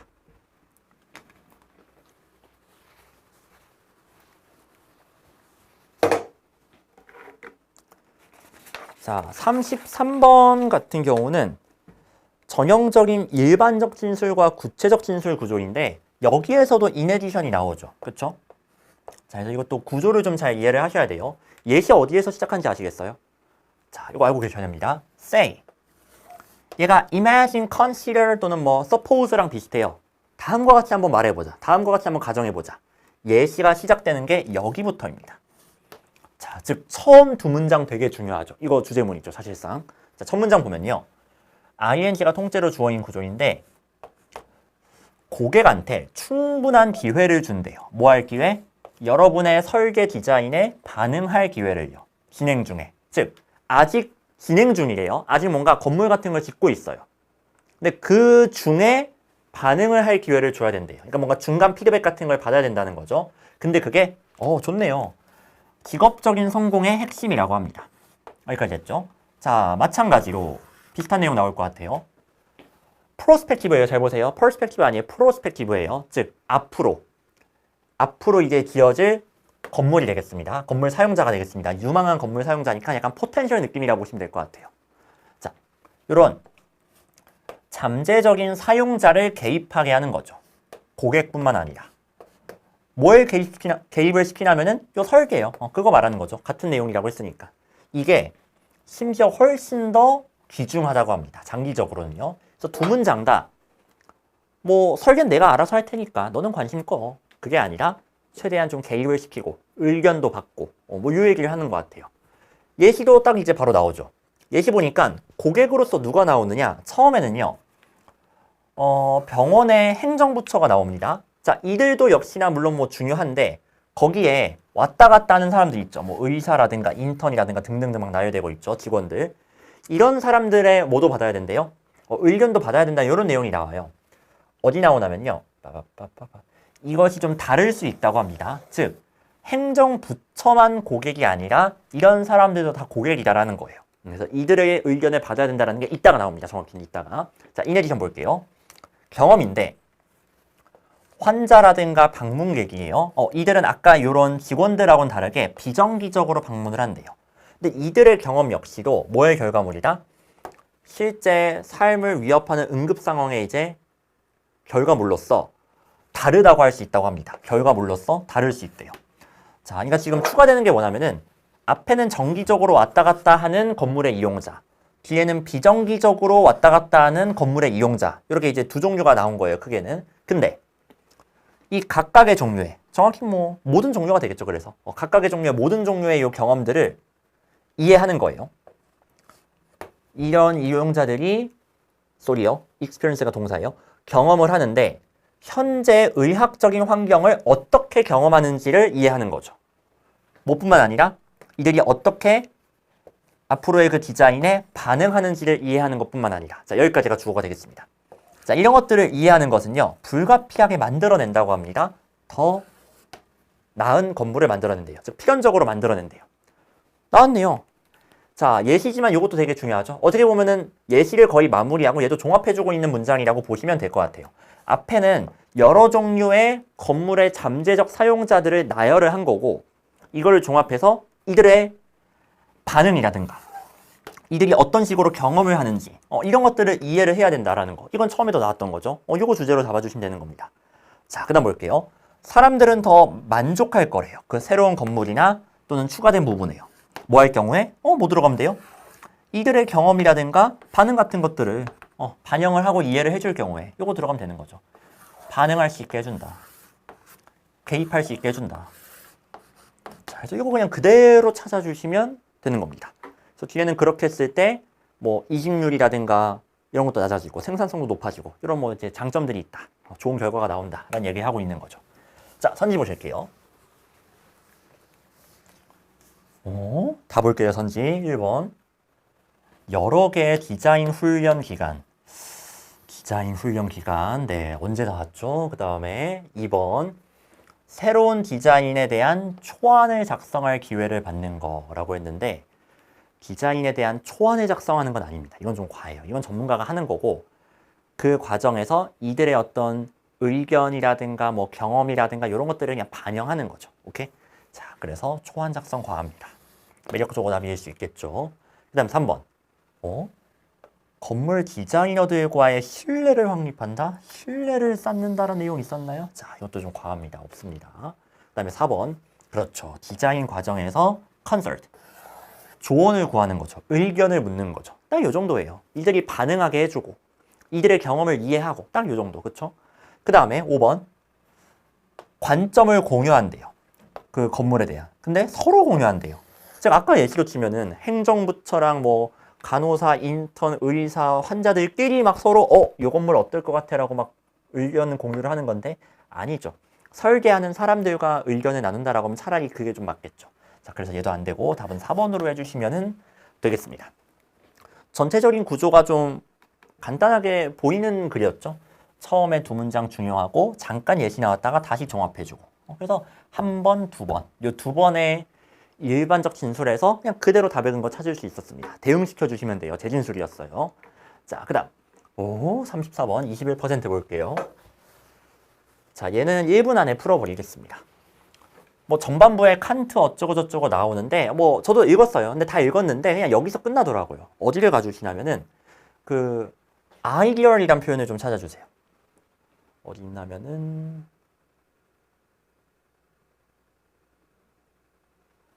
저도 찾았습니다. 이제요. 여기 있네요. 그러니까 제 실제 풀이를 말씀드리면요. 자, 1분 안에 끝낼게요. 전반부에 저도 열심히 읽었거든요. 막 열심히 막 나레이 버피 하면서 읽었는데 그냥 이걸로 결과적으로 끝났어요. 그럼 아이디얼이란 말을 썼다는 건 이상적이라는 거는 이게 좋다는 거죠. 자, 어떻게 하는 경우 법이 좋은 거냐면요. 구현을 한대요. embodiment. 뭐를? 정치적인 원칙들을 이제 구현을 한대요. 그리고 이것은요.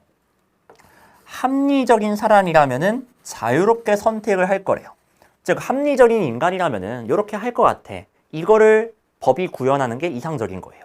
자, 그 다음 문장 보겠습니다. 만약에 그러한 법이요. 자, forbidd에다가 부정어 표시요. 막는데요. 금지한대요. 뭐 하는 것을? 이 something은요. 잘 보세요. 이성적으로 선택하지 않을 거래요. 그럼 이거 좋은 거예요? 안 좋은 거예요? 안 좋은 거죠. 이성적인 사람이라면 이거 선택 안 할 거예요. 얘 마이너스예요. 그렇죠? 근데 그거를 막는 거예요. 그러면 잘하고 있는 거 아니에요? 야, 정상이면 이런 거 안 할 거야. 하는 걸 막는 거예요. 이게 되면 범죄 같은 거 막는 거예요. 즉, 여기까지 플러스죠. 이 법은 플러스예요. 맞아요. 앞에서 파악했듯이 이 법은 플러스예요. 근데 이 법은 빈칸이라고 할 수 없다라고 했으니까 반대로 여기에 마이너스 내용 들어가야 되겠죠. 저는 그래서 일단 마이너스 내용 한번 찾아봤거든요. 근데 웬걸 끝나네? 1번 보실까요? 이 법은 합리적으로 인간의 자유를 제한한다고 볼 수 없다. 아니에요. 합리적이에요. 플러스가 들어가면 안 돼요. 마이너스가 들어가야 돼요. 마이너스가 들어가야 이 법이 플러스가 되는 거예요. 오케이?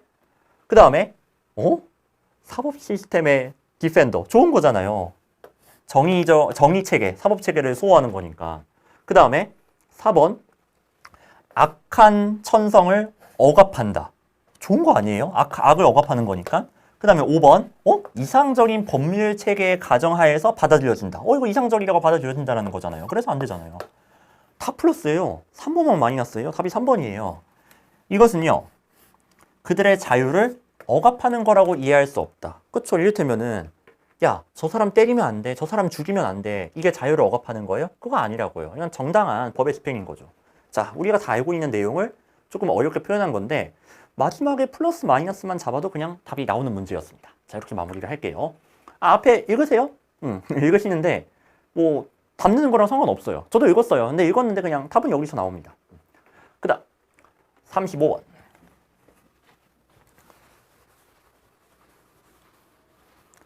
얘는 빠르게 좀 볼게요. 자기 개발에 대한 건데 아무래도 자기 개발이 후순위가 되기 쉽잖아요. 그렇죠? 뭐 이거는 특히 이제 뭐 직장인들이 되면 이제 공감이 될 텐데 막 뼈 빠지게 일하고 돌아왔어요. 퇴근하고 왔는데 한 8시쯤 됐어. 운동하러 나갈 수 있어요? 또는 뭐 자기 개발하러 다른 거 하러 갈 수 있어요? 쉽지 않습니다. 그 얘기하는 거예요. 그 자기 개발 후순위로 밀리는 그 상황에 대해서 말을 하는 거고요. 자, 그래서 어디를 좀 봐주시냐면은 needless to say라고 나왔는데 너무 좀 어이없지 않습니까? 우리는요, would working class 뭐 이제 목공예 같은 작업을 하는 수업에 등록을 하려고 애를 써야 된대요. 뭐 하기 전에? 디자인 수업을 듣기 전에. 이게 주제라고요? 아니 말도 안 돼요. 그래서 이거는요, 그 전반부 그냥 내용만 파악하시면은 갑자기 왜 목공예를 꼭 등록을 해야 된다고 말하는 거지? 이게 너무 어이가 없습니다. 자, 그래서 요거는 그냥 넘어가도 괜찮을 것 같아요. 이건 서비스 같은 느낌이 되겠고, 자, 오히려 이게 중요하니까 36번 해볼게요. 자, 순서 문제는 둘 다 내용 둘로 분류하고 같은 내용끼리 연결하고 이걸로 끝납니다. 자, 일단 36번. 얘는요, 어디에서 좀 잡아야 되냐면요. 요, the only example 있죠. 여기에서 범주가 전환되는 게 나오거든요. 이거 잡는 게 핵심이라 보시면 돼요. 자, 일단 내용 이해해 볼게요. 자, 우리는요, 일반적으로 시계를 뭐라고 생각해요? 물리적인 어떤 사물로 이해를 한다고 합니다. 약간 통념스러운 게 나왔어요. 그러나 시계라는 거는 그냥 물리적인 물체가 꼭 시계가 아니야. 그럼 뭔데? 얘는요, 바로 기계에 구현되어 있는 하나의 과정이래요. 무슨 과정이냐? 반복적인 과정이라고 합니다. 자, 이거 밑줄 표시요. 반복되는 거. 어떤 과정이 반복되는 거. 이게 시계라는 거예요. 자, 그런 다음에 A 한번 보실까요? 그냥 편견 없이 갈게요. 거의 불가능하대요. 시계를 생각하는 거지. 어떤 시계? 반복적인 사건의 어떤 주기에 의존하지 않는 시계를 상상할 수는 없대요. 즉, 시계는 다 어떻다? 반복된다. 자, 그래서 이것도 반복을 강조하고 있네요. 나쁘지 않죠? 그래서 사실 A를 먼저 읽었을 때 나쁘지 않아요. A는 나쁘지 않습니다. 일단 편견 없이 가는 거예요. 그 다음에 유일한 예시인데 comes to mind. 이거 이제 9월에 나왔던 거죠. 이 comes to mind 이거 통념이에요. 보통 떠오르는 예시. 어떤 예시냐면 아까 나왔던 반복적인 것에 의존하지 않는 시계의 예시가 되겠죠. 그럼 뭐가 떠오른대요? candle. 어떤 이제 초가 떠오른대요. 여기까지. 시계가, 다시요. 시간이 표시가 되어 있는 초가 떠오른다고 합니다. 자, 그런데 바로 비판 나오죠. 통념 비판 구조예요. 그런데 여기에서도 사실 뭐가 있다? iteration이 있대요. 자, iteration 예전에 나온 적 있는 단어입니다. 6월에 나왔을 거예요, 올해. 근데 몰라도 문맥상 반복을 말하는구나 라는 거 알 수 있죠. 그리고 바로 뒤에 설명해 주잖아요. 반복되는 타오름이라고 나왔기 때문에 자, 즉 얘도 뭐가 있다? 반복이 있다라는 거예요. 야, 초는 반복이 없는 것 같지? 아니야, 얘도 반복이 있어. 요 흐름입니다. 다만 처음에는 이게 숨겨져 있을 뿐이다라는 거죠. 자, 그래서 요거는요 좀 특이해요. 반복과 반복이 되지 않는 거 요렇게 나눠지는 게 아니라 반복이 누가 봐도 명확하게 되는 거랑 반복이 안 되는 것 같은데 사실 반복되는 거 요렇게 나눠진다 보시면 돼요. 즉 밑줄이 누가 봐도 반복되는 거고요. 물결은요 그냥 연속적인 것처럼 보였는데 아니야. 연속적인 줄 알았지? 아니야. 사실 반복이야. 이렇게 나눠진다고 보시면 돼요. 자, 어디에서 이게 나온다? 요 통념 비판 구조에서 only부터 이제 나온다 보시면 되겠습니다. 요 둘로 분류를 좀 해주시면 돼요. 자, 그래서 A는 밑줄에서 물결로 지금 전환이 되고 있는 거고, 자, B 같은 경우는요. 요것도 하나의 힌트가 되겠죠. 또 다른 훨씬 더 긴 규모의 시계가 바로 뭐 방사성 탄소 이제 뭐 추정이라고 나오는데 얘는요. 이래 보인대요. 또한 이래 보인대요. 즉 앞에랑 비슷한 시계가 추가되는 거죠. 자, 확인해 볼게요. 얘는요. 나왔네요. 매끄러운 시간 규모를 만들어내는 것처럼 보인대요. 즉 연속적인 것처럼 그냥 매끄럽게 쭉 가는 것처럼 보인대요. 근데 아니야. 실제로는 얘도 반복되는 거야 라고 해서 뒤에 반복 주기가 나옵니다. 자, 이런 식으로 겉으로는 그래 보이지 않지만 사실은 얘도 반복이야 하는 게 물결인 거예요. 자, 이렇게 분류해 주시면 돼요. 그래서 B도 물결이고 C 보실게요. 시간은요. 어떤 과정이든 될 수 있대요. 나왔네요. 반복되는 어떤 과정이든. 얘는 그래서 단순 반복이에요. 이를테면 물시계, 물방울 그냥 정기적으로 뚝뚝 떨어지잖아요. 이런 것들 그냥 단순 반복. 그래서 얘도 그냥 밑줄이 되겠습니다. 자, 이렇게 해서 두 종류의 사실 다 반복인데 반복이 아닌 줄 알았는데 알고 보니 반복인 거. 이게 이제 물결인 거예요. 이것만 구별해 주시면 돼요. 당연히 구별되는 내용이 있을 거라고 알고서 이건 풀었기 때문에 가능한 거예요. 당연히 있어요, 이거는. 어떻게 이렇게 풀어요? 당연히 있을 걸 알았으니까. 있을 걸 몰랐으면 이렇게 풀기 힘들겠지만 알았으면 할 수 있는 거죠. 자, 그래서 같은 그 연결만 해주시면 되겠습니다. 자, 그래서 답은 일단 밑줄이 제일 먼저 나와야 되니까 C가 나오고 A, B 이 순서로 가주시면 되겠죠. 네, 36번 이렇게 풀고요. 그 다음 37번도 똑같이 할 거예요. 근데 얘는 오히려 저는 아까보다도 더 할만하다고 느낀 게, 그러니까 이게 참 느끼는 게 다른 것 같아요. 저 아까보다 왜 할만하다고 느꼈냐면 하우에버가 있잖아요. 하우에버 주는 거 너무 감사한 거예요. 자, B 보시면은 중간에 하우에버 있죠. 그럼 당연히 이 앞뒤에 대비되는 걸 찾았어야 되는 거 아닙니까? 그리고 하우에버 뒤에서 새로 강조하는 내용, 이거 너무 중요한 거 맞죠? 그쵸? 자, 이거는 일단 철학에 대한 건데, 철학은 처음에 이렇게 시작해요. 좀 더 폭넓은 질문을 한다고 합니다. 다른 과학 분야랑 비교했을 때 말이죠. 자, 그래서 뭔가 bigger picture 이런 거 반복되기 때문에 뭔가 큰 그림, 큰 질문을 던지는구나. 요 정도 이해했을 겁니다. 그런 다음에 오케이, 편견 없이 B 한번 먼저 볼게요. 역시나 철학에 대한 내용이에요. 이들은 질문을 한대요. 뭐 하기보다는 확정적인 답을 하기보다는요. 그러니까 뭔가 과학이나 수학처럼 딱딱딱 답이 나오기보다는 좀 더 질문을 던진대요. 그 다음에 그들의 기여는요. 좀 어렵게 뭔가 도전을 하는 거죠. 이미 확정되어 있는 가정에 이의를 제기하고, 그 다음에 새로운 연구 접근법을 제안하는 거. 즉 답을 정하기보다는 뭔가 계속해서 부정하고 도전하고 약간 여기에 좀 의의가 있나 봐요. 자, 그 다음 끊어주세요. 하우에버가 있기 때문에 무조건 대비되는 내용 나옵니다. 그게 뭔지 볼게요. 요게 추가되는 거네요. 모어에서 알 수 있죠. 모어란 말을 썼다는 건 앞에보다 더 심하다는 거잖아요. 이거 이미 아까 나왔었던 거잖아요. 자, 그래서 요거 물결 표시요. 좀 더 포괄적인 이해를 위해서, 의식에 대한 포괄적인 이해를 위해서는요. 그래서 이게 나왔구나. 콜라보가 필요하다고 합니다. 철학과 신경과학의 콜라보가 요구가 된대요. 즉, 분명 철학은 넓은 질문을 던지는 게 맞아요. 어느 정도는 포괄적이에요. 근데 더 포괄적이려면은 협력이 필요하다. 과학하고 협력을 해야 된다. 요게 추가된 내용이라는 거 알 수 있죠. 자, 이게 물결이 되겠습니다. 이게 A에 있어, C에 있어? 이걸 찾으시면 돼요. A에도 C에도 없을 수도 있고요. 드물긴 하지만. 자, 근데 A를 보면요. 이게 금방 나오죠. while이 나왔기 때문에 사실 콤마 뒤에가 중요한 내용이에요. 어디를 봐주시냐면은 여기 뒤에 집중을 해주시면 돼요. 콤마 앞에는 물론 철학도 폭넓어 라고 해서 철학 오케이, 철학 인정 이 내용 나오는데 그게 중요한 게 아니죠. 콤마 뒤에요. 이 철학은요. 보완이 될 필요가 있대요. 그렇죠. 콜라보 필요하다니까. 철학도 물론 폭넓은 건 맞는데 철학만으로 안 돼. 더 보완이 돼야 돼. 뭐 하기 위해서? 이걸 그대로 써줬네. 더 포괄적인 이해를 하기 위해서요. 이런 식으로 철학의 약점을 지적하면서 철학을 어떻게 보완을 해야 될 것인가 이거에 대한 얘기를 하고 있습니다. 자, 그 다음에 C를 보실게요.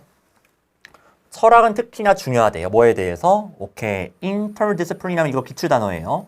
인터가 서로니까 international처럼 학문 간에, 학문끼리, 즉 여러 학문을 아우르는 노력에 있어서 중요하다고 합니다. 그렇죠? 철학은 포괄적이니까. 이건 철학 칭찬하는 거죠. 철학은 참 폭넓게 여러 분야를 다루는구나 라고 해서 요 내용이라고 보시면 될 것 같아요. 근데 아니야. 더 포괄적이어야 돼. 더 열심히 해야 돼. 이게 A랑 B의 후반부에 있기 때문에 자, B가 전환 지점이다라는 거 다시 한번 이제 확실하게 알 수 있겠죠. 약간 이런 느낌이에요. 우리 재용이 공부 잘한다. 안 돼. 이 정도로는 좋은 대학 못 가. 더 열심히 해야 돼. 그런데 이게 하우에버라니까요. 우리 철학이 잘한다. 잘한다. 그런데 그 정도로 안 돼. 더 열심히 해야 돼. 너 어디 신경과학한테 가서 좀 더 배우고 와. 더 열심히 해야 돼. 더 잘해야 돼. 요 흐름이에요. 그래서 밑줄 물결을 이렇게 분류해 주시고 역시나 연결만 해주시면 됩니다. 일단은 밑줄이 제일 먼저 나와야 되니까 C, 그 다음에 BA 이렇게 가주시면 되겠죠. 자, 답은 5번이 되겠습니다. 36번이랑 똑같이 풀었고요. 늘 풀던 대로 풀었습니다. 자, 그래서 이번에 뭐 놀랍고 새로운 건 없었다고 봅니다. 순서 문제 같은 경우는요. 이게 정답률이 아직도 30%다. 방법론적인 이유가 분명 있을 겁니다. 그러니까 이 방법론을 뭐 알았다고 해서 무조건 다 맞춰. 그건 아니에요, 물론. 근데 이 정도까지 정답률이 나왔다는 거는 다소 접근 방법에 대부분의 수험생들이 좀 문제가 있다는 거를 볼 수 있는 좀 안타까운 대목이고요. 자, 이제 끝이 좀 다가오고 있습니다. 38번이요.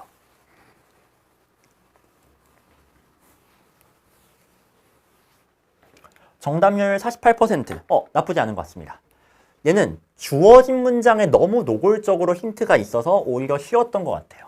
나론이랑 벌을 쏘가지고서 풀도록 하겠습니다. 참고로 디즈가 있기는 한데 계속 말씀드리죠. 이 표현이 나왔다고 해서 앞에 narrative스라는 단어가 무조건 나와야 되는 건 아니에요. 그래서 얘는 부수적으로 활용을 좀 해주시면 좋겠습니다. 일단 내용이 먼저예요. 자, 그러면은 상황 이해를 좀 해볼 건데 첫 문제 한번 보실까요? 비록 스토리는요 통계를 지배한대요. 그렇긴 하지만 자 역시나 콤마 뒤로 가서 그것은 좀처럼 뭐가 아니라 사실과 이야기 간의 싸움이 아니라고 합니다. 그럼 뭐와의 싸움인데? 사실끼리의 싸움이다라고 합니다. 자, 이게 무슨 말이지? 그 다음 문장이요. 스토리텔링을 하는 존재로서 우리는요, 일상적으로 이야기를 만든대요. 뭐 하기 위해? 우리 주변 세상을 이해하기 위해서요. 그 다음에 다양한 사건을 경험하고요. 그 다음에 역시나 다양한 사실들을 맞닥뜨린다고 합니다. 그때 우리의 정신은요, 우리의 머리는요, 이것들을 이해하려고 한대요. 스토리를 만듦으로써. 그쵸? 계속해서 뭔가 뭐 신화라든가 소설 같은 거 어떻게 만드는 것도 좀 비슷한 맥락인 것 같은데 다 세상에 대해서 설명하고 세상을 이해하고 또는 뭐 그 세상을 표현하고 다 이런 과정이 스토리 아니겠어요? 다양한 사건들, 다양한 사실들 이런 것들을 이제 경험하고서 이걸 스토리로 표현을 한다. 뭐 그 얘기 하는 것 같아요. 근데 여기까지 읽었을 때 느낌은요. 재미없는데? 왜냐면 독해 포인트가 없잖아요. 제가 말한 독해 포인트는 나눠줘야 되거든요. 그래서 뭐랑 뭐의 대비인데 뭐랑 뭐의 분류인데 그게 아직 안 나왔죠. 지금은 그냥 상황 이해만 하고 있는 거예요. 아시겠죠? 그냥 이런 상황이구나. 이런 소재구나. 자, 그 다음 for example 예시 볼게요. 만약에 여러분이 안 좋은 경험을 했대요. 그렇죠. 아까 어떤 사건이라든가 사실을 경험했을 때 이 경험을 가지고서 스토리를 만든다고 했잖아요. 근데 안 좋은 경험을 했대요. 안 좋은 스토리가 나오지 않을까? 실제로 뒤에 보니까 여러분은요. 오케이. 부정적인 이야기를 만들어낼 수 있다고 합니다. 뭐에 대해서? 이 사람들에 대해서. 그 학교에 다니는 사람들에 대해서요. 내가 어떤 학교에 갔는데 안 좋은 경험을 했어? 그럼 그 학교에 대한 안 좋은 이야기가 만들어지겠죠. 자, 그 얘기하는 것 같아요. 자, 상황 이해되시겠죠? 그 다음 4번. 갑자기 여러분은요. 그 대학에 있는 모든 사람들을 judge by. 판단하는데 평가하는데 뭐를 가지고 평가한대요? 여러분이 경험한 걸 가지고 평가한다고 합니다. 예시 잘 이어지고 있는 거 맞죠? 내가 경험한 걸 가지고서 스토리를 만든다. 자, 그 상황이 되겠습니다. 근데 여기서 또 예시가 나오네요. 아마 여기서 벌써 이상하다는 느낌이 좀 드셨을 수도 있어요. 또 예시가 나온다고? 예시가 이미 이어지고 있었는데. 자, 예를 들어서 이야기인데 여러분이 형성한 이야기가 되겠습니다. 뭐랑 관련해서? 뭐 총기 규제라든가 또는 뭐 기후변화랑 관련해서요. 이것들은 가장 관련성이 높을 거래요. 뭐랑? 여러분의 정치적인 이데올로기랑요. 즉, 여러분이 개인으로서 who you are, 너 누구야? 너가 누구인지와 관련이 있을 거래요. 혹시 차이 보이십니까? 벌써 느껴지시면 감이 너무 좋은 거고 안 느껴져도 돼요. 왜? 아직 우리 이거 안 봤잖아요. 자, 힌트 볼게요. 이 정도만 이해하고 이거 읽잖아요. 바로 대비되는 거 보일 거예요. 그래, 이 이야기는 스토리에 대한 거죠. 이야기에 대한 거예요. 그래서 얘는 결과적으로 도움이 안 돼요. 이야기는 계속 나와요. 얘는 부수적입니다. 이 이야기는요. 뭐에 영향을 줄 뿐만 아니라 자, 밑줄 표시요. 우리의 믿음과 의견이에요. 우리의 믿음과 의견 뿐만 아니라 어디에도 뿌리 깊이 박혀 있대요. 우리의 정체성에도 뿌리 깊게 박혀 있다고 합니다. 즉 이 글은요. 나의 의견과 나의 정체성이에요. 근데 잠시만요. 믿음하고 의견 내용 아까 예시에 나왔었죠. 예를 들어서 이 학교에 다니는 사람들은 좀 별로야. 이거 믿음 의견이죠. 근데 누구에 대한 믿음, 누구에 대한 의견이었어요? 타인에 대한 의견이었죠. 근데 지금 정체성이라고 했잖아요. 누구의 정체성? 나의 정체성. 나는 어떤 사람인가? 즉 이거는 자신에 대한 믿음이죠. 나는 이런 사람이야. 이거 완전히 대비되는 거 보이십니까? 자, 그래서 이거는요. 확실하게 다른 개념이 맞습니다. 타인에 대한 생각이야? 나에 대한 생각이야. 헷갈릴 수가 없는 거예요. 그렇죠? 자, 그래서 5번을 기점으로 했을 때 이 앞에까지는 다 뭐에 대한 내용? 타인에 대한 내용이었죠. 대학교에 다니는 모든 사람들을 평가한대요. 타인에 대한 믿음이에요. 근데 5번 뒤에는 나란 사람은 누구인가? 정치적 이데올로기. 누구의? 너의. 너란 사람은 누구야? 너 누구야? 자신에 대한 생각인 거잖아요. 여기서 확실하게 범주가 전환되었습니다. 자, 그래서 답을 5번으로 해주시면 돼요. 이 주어진 문장이 밑줄에서 물결로 전환되고 있는 지점 역할을 하고 있다고 보시면 되겠습니다. 자, 이거는 9월 39번에 나왔었던 패턴이죠. 그렇죠? 자, 이미 많이 봤었던 패턴이고. 그 다음 이야, 39번 보실게요. 얘는 풀이 보면 좀 허무하실 수도 있거든요. 근데 이것도 저도 고민은 했어요. 저도 진짜 실제 수험장이라고 생각하고, 왜냐면 저도 떨려요. 수능 문제 풀 때. 왜냐면 강사인데 틀리면 되게 망신이잖아, 쪽팔리잖아요. 그래서 절대로 안 틀려고 저도 진짜 기를 쓰고서 봅니다. 그래서 야, 너는 뭐 틀려도 뭐 없잖아. 그냥 편하게 보니까 이렇게 풀 수 있는 거 아니야 할 텐데 아니에요. 저는 저의 생계와 자존심이 걸려 있습니다. 그렇기 때문에 정말 꼼꼼하게 검토하고 확신이 들 때 답을 고르거든요. 만약 제가 진짜 한두 줄 읽고서 이건 누가 봐도 이게 답이다 하면은 그건 진짜 확신이 있는 거예요. 다 읽을 것도 없다. 이건 진짜 정말 확신이 있을 때 그렇고, 얘는 딱 봤을 때 읽다가 얘네 답이 좀 느낌이 왔거든요. 근데 이거는 확신은 솔직히 안 들었어요. 좀 많이 검토를 하긴 했거든요. 그래서 시간을 좀 많이 잡아먹었던 문제였는데, 자, 그 점도 감안해서 뭐 들어주시면 되겠습니다. 그러니까 저는 이제 결과만 보여주다 보니까 되게 편하게 푸네 싶을 수 있는데, 저도 고민 많이 했어요. 근데 근거가 이거 말고는 없더라고요. 자, 아까 말씀드린 것처럼 얘는 디퍼런스예요. 차이점은 다음과 같습니다. 그럼 이런 말을 했다는 거는 차이점 내용이 앞에 나왔다, 안 나왔다? 안 나왔다. 뭐 잠깐 언급은 됐을 수 있겠지만 이 앞에까지는 공통점 얘기를 하고 있었는데 근데 차이점은 이렇습니다. 라고 해서 사실상 여기 역점 연결사 있는 거랑 똑같아요. 자, 이건 요즘 트렌드예요. 38번도 그렇고 39번도 그렇고 연결사를 안 주죠. 그렇죠? 역점 연결사를. 근데 방향성이 전환되는 지점에다가 주어진 문장을 딱 저렇게 뚫어둔다는 거, 이거는 변한 적이 없습니다. 이거는 거의 뭐 10년째 그대로예요. 연결사만 사라지고 그 표현을 다른 표현이 대체했을 뿐인 거예요. 자, 한번 볼게요. 한번 읽어보면은 게임 세계에서의 행동은요, 오로지, 이런 거 중요하죠. 오로지 탐험할 수 있대요. 뭐를 통해서만? 아바타의 가상의 신체 공간을 통해서만요. 뭔 말인지 모르겠어. 그래서 처음부터 대략적인 상황 이해는 해야 이걸 풀 수 있을 겁니다. 처음부터 볼게요. 비디오 게임에 대한 거네요. 그래서 아바타 나온 거죠. 얘는요, 그것 고유의 현실을 가지고 있대요. 고유의 현실이라는 것은 그것 자체에 내장되어 있는 현실이기도 하고요. 그 다음에 플레이어의 외부 현실과 떨어져 있는 현실이기도 하대요. 그쵸? 이때 내가 게임을 하는데 그 게임 속 현실은 나의 현실하고는 다른 현실이잖아요. 그래서 세퍼레이트예요. 그쵸? 그래서 게임에 중독되어 있는 사람들한테 야, 현생을 좀 살아라 하는 게 그 게임 현실에서 좀 나와서 네 현실을 좀 살아 이 얘기잖아요. 그래서 뭐 요거까지는 괜찮은 것 같아요. 되게 추상적으로 표현을 했고 완벽하게 정확하게 뭐 내적 현실은 뭐고 외적 현실은 뭐야? 이게 딱딱 나오진 않겠지만 대략적으로 무슨 말 하는지 알겠죠. 그쵸? 뭐 막 엄청 낯선 소재는 아니니까. 그 다음에 콤마콤만 좀 건너뛰고요. 아바타의 신체적인 공간은요. 오케이, 온리 중요합니다. 항상. 유일한 방법이래요. 뭐하는?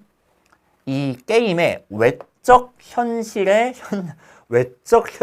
현실을 인지할 수 있는 유일한 방법이래요. 그러니까 게임에 내적 현실이 있고 외적 현실이 있는데, 예를 들어서 뭐 게임에 확률형 아이템 같은 거 있잖아요. 그거 몇 퍼센트인지 사용자 알 수 있어요? 확률? 보물상자 뽑았을 때 내가 원한 탭이 나올 확률 모르잖아요. 그런 건 약간 내적인 거예요. 이거는 프로그래머들하고 이제 관계자들만 알겠죠. 근데 보물상자를 뽑으면 어떤 상품이 나와, 이런 거는 우리가 다 알고 있는 외적인 현실인 거잖아요. 아마 그거를 구별하는 것 같은데, 어쨌든 외적 현실은 이 뭐를 통해서만 인지할 수 있다? 아까 아바타의 행동을 통해서만 이해할 수 있대요. 자, 이거 괜찮죠? 여러분이 하는 뭐 게임 아무거나 뭐 떠올려 보시면 되겠습니다. 뭐 이를테면 저는 옛날에 스타크래프트를 했는데 맵이 깜깜해요. 저기엔 뭐가 있지? 유닛을 보내봐야 알 수 있어요. 아니면 뭐 스택이라도 치던지. 어쨌든 유닛이 가야 돼요. 캐릭터가 가야 거기에 뭐가 있는지 알 수 있겠죠. 그거는 어렵지 않죠. 그렇죠? 이 정도 할 수 있죠. 자, 그 얘기를 하는 것 같아요. 그 다음에 여기에 꽂혔어야 돼요. 에즈의 다형방편이요. 참 얄궂지 않습니까? 이 중요한 수능 시험이 저 에즈라는 저 초라한 한 단어에 걸려 있다는 게. 근데 이게 수능이더라고요. 이건 좀 과한 것 같긴 해요. 가끔 보면은. 근데 어쨌든 이렇게 요즘 이런 문제가 나옵니다. 이게 약간 어떻게 보면은 예전과 달라진 점인 것 같아요. 실제 현실에서처럼 뭐 얘기하는 거예요? 공통점 얘기하는 거예요, 지금. 가상현실과 실제 현실의 공통점을 얘기하는 거예요. 그 공통점이 뭐냐? 오케이. 인식을 하려면 뭐 해야 돼? 행동을 해야 돼. 저 옆방에 뭐가 있을까? 가봐야 알 수 있겠죠. 그쵸? 그 얘기예요. 게임에서도 맵 저 건너편엔 뭐가 있을까? 저 구석탱이에 뭐가 있을까? 캐릭터 보내봐야 아는 거죠. 가봐야 알아요. 행동해야 알아요. 그건 아까 나왔던 거죠. 인식을 하려면 뭐 해야 된다? 행동을 해야 된다. 여기까지는 공통점이에요. 그리고 나서 차이점 뭐예요? 차이점은 내가 가볼 수 없어. 뭐가 가봐야 돼? 오로지 아바타의 행동을 통해서만 알 수 있어. 내가 갈 수는 없잖아요. 그렇죠? 아바타가 가야지만 알 수 있어요. 이게 차이점이에요. 그럼 이제 여러분이 궁금하실 거. 얘는 공통점일까요? 차이점일까요? 이것만 궁금해하면 된다고 했죠. 얘는 둘의 공통점 얘기야? 아니면 가상현실에 해당되는 차이점을 얘기하는 거야? 그거 볼게요. 플레이어들은요. 인지적인 어떤 범위를 넓힌다고 합니다. 게임으로요. 그러면서 자 주석에 있죠. 사실 얘는 포함하다, 포괄하다가 좀 더 괜찮은 뜻이에요. 이용 가능한 행동, 그 아바타의 행동을 포함한대요. 그렇죠? 내가 인식할 수 있는 거, 플레이어를 그냥 나라고 할게요. 사용자 플레이어 내가 인식할 수 있는 현실은 당연히 저는 요 스튜디오의 현실을 인식할 수 있어요. 근데 그게 어디까지 확장이 된다고요? 게임까지도 확장이 된대요. 게임 속의 현실도 이해할 수 있어요. 뭐를 포함해서? 그 아바타의 행동을 포함해서요. 즉 아바타를 딱 거기로 보내면은 그 게임의 현실을 이해할 수 있겠죠. 그럼 잠깐만요. 이거는 결국 아바타의 행동을 통해서 그 게임의 현실까지 이해할 수 있다. 이 얘기를 하는 거잖아요. 다시 게임의 현실까지 확대를 시켰죠. 게임의 현실에 대해서 이해하고 있는 거죠. 근데 뭐를 통해서? 아바타의 행동을 통해서요. 요게 이제 중요한 거예요. 쌤, 어쨌든 행동을 통해서 인식을 하는 거 아닌가요? 이건 원래부터 있던 공통점이고. 근데 그걸 뭘 통해서만 할 수 있다고요? 아바타를 통해서 할 수 있다고요. 아바타 내용끼리 이게 연결이 되는 겁니다. 그리고 이렇게 생각하셔야 될 것 같아요. 확대한다란 표현은요. 이건 변화 후죠. 무슨 변화 말하는 거예요? 원래 내가 인식할 수 있었던 현실 범위는 나의 실제 현실이었어요. 내가 실제 살고 있는 현생. 근데 변화 후에는 추가로 게임 속 현실까지 확대해서 이해할 수 있게 된 거예요. 이거는 게임에서에만 해당되는 내용을 추가하고 있는 거기 때문에 차이점 쪽에 해당된다고 보시면 되겠습니다. 자, 이걸로 잡아주시면 돼요. 자, 그래서 정답은 3번으로 하시면 되겠고, 당연히 이 4번 뒤에 문장 굉장히 복잡하기는 한데, 게임의 현실을 이해하는데 뭐를 통해서? 아바타의 상호작용을 통해서. 역시 아바타를 통해서 이해하고 있구나. 만약에 쌤 3번도 저는 공통점으로 보이는데요. 그럼 이 글에 차이점 내용이 없어요. 다 공통점이에요. 오케이? 그쵸? 그렇잖아요. 만약에 저도 말했잖아요. 헷갈릴 수 있어요. 야, 이거 공통점이야, 차이점이야? 다 읽었다고 했잖아요. 저도 애매해가지고. 근데 만약 이거를 공통점이라 보잖아? 그럼 얘도 공통점이거든요. 다 그냥 비슷한 내용이거든요. 다 똑같은 내용이 돼버려요. 그러니까 어디선가 끊어야 된다면은 여기가 되겠죠. 제가 다 읽어본 이유가 이것 때문입니다. 저는 바로 이거 보자마자 왠지 얘기인 것 같은데 아직은 좀 애매하네? 약간 그 정도였어요. 솔직히 말씀드리면. 자, 근데 그렇다고 이 문제가 뭐 답이 애매하거나 그런 문제는 아닙니다. 확실하긴 한데 3번을 보자마자 바로 판단이 될 정도는 아니었다. 느낌은 오지만. 자, 그런 점에서 아마 어려웠을 것 같아요. 당연히 떨리는 수능 시험장이었으면은 더 애매하지 않았을까. 강사인 저도 순간적으로 잠깐만 이거 뭐지? 했기 때문에. 자, 이렇게 봐주시면 되겠습니다. 자, 이렇게 해서 이제 고난도 문제들을 거의 다 해결을 했고 40번. 정답률이 이렇지만 고난도 문제 아닙니다. 저는 인정할 수 없습니다. 어떤 상황이냐면 재정적인 A 상태래요. 뭐 때문에? 자, 요거 밑줄 표시요. 그냥 제가 이거 시키는 대로 한번 해주세요. 요양문 약하신 분들은. 외적인 자금에 의존을 한대요. 즉 외부에서 돈을 좀 대줘야 되는 건가 봐요. 사실 이것만 봐도 아니 내가 돈이 많은데 외부에서 돈을 왜 빌려요? 좀 안 좋은 상황이겠죠. 이건 거의 다 되셨을 거예요. 이게 헷갈리진 않았을 거예요. 저도 알아요. 자, 근데 어쨌든 그런 상황에서 performing arts라는 것은요. 얘 좀 건너뛸게요. 그것을 관람하는 관객들을 삐한대요. 그 다음에 요거 물결이요. 이 관객들은요. 그러한 경험을 value, 귀중하게 여긴다고 합니다. 여기까지 됐죠. 자, 콤마도 살짝 참고하시면 좋을 것 같아요. 다 쓸모 있거든요. 이것은 독특하고 살아있는 경험이라고 합니다. 라이브 경험이에요. 자, 그럼 이 내용을 찾으세요. 본문에서 찾으시면 돼요. 어디 나와 있냐면요. 당연히 다 있는데 저걸 찾으세요. 어디 나와 있냐면은 여기 한번 보실까요? 여기부터 볼게요. 산업화되고 컴퓨터화된 문화에서 performing arts, 그렇죠? 우리의 주인공 나왔습니다. performing arts. 얘는 경제적으로 불안하대요. 왜?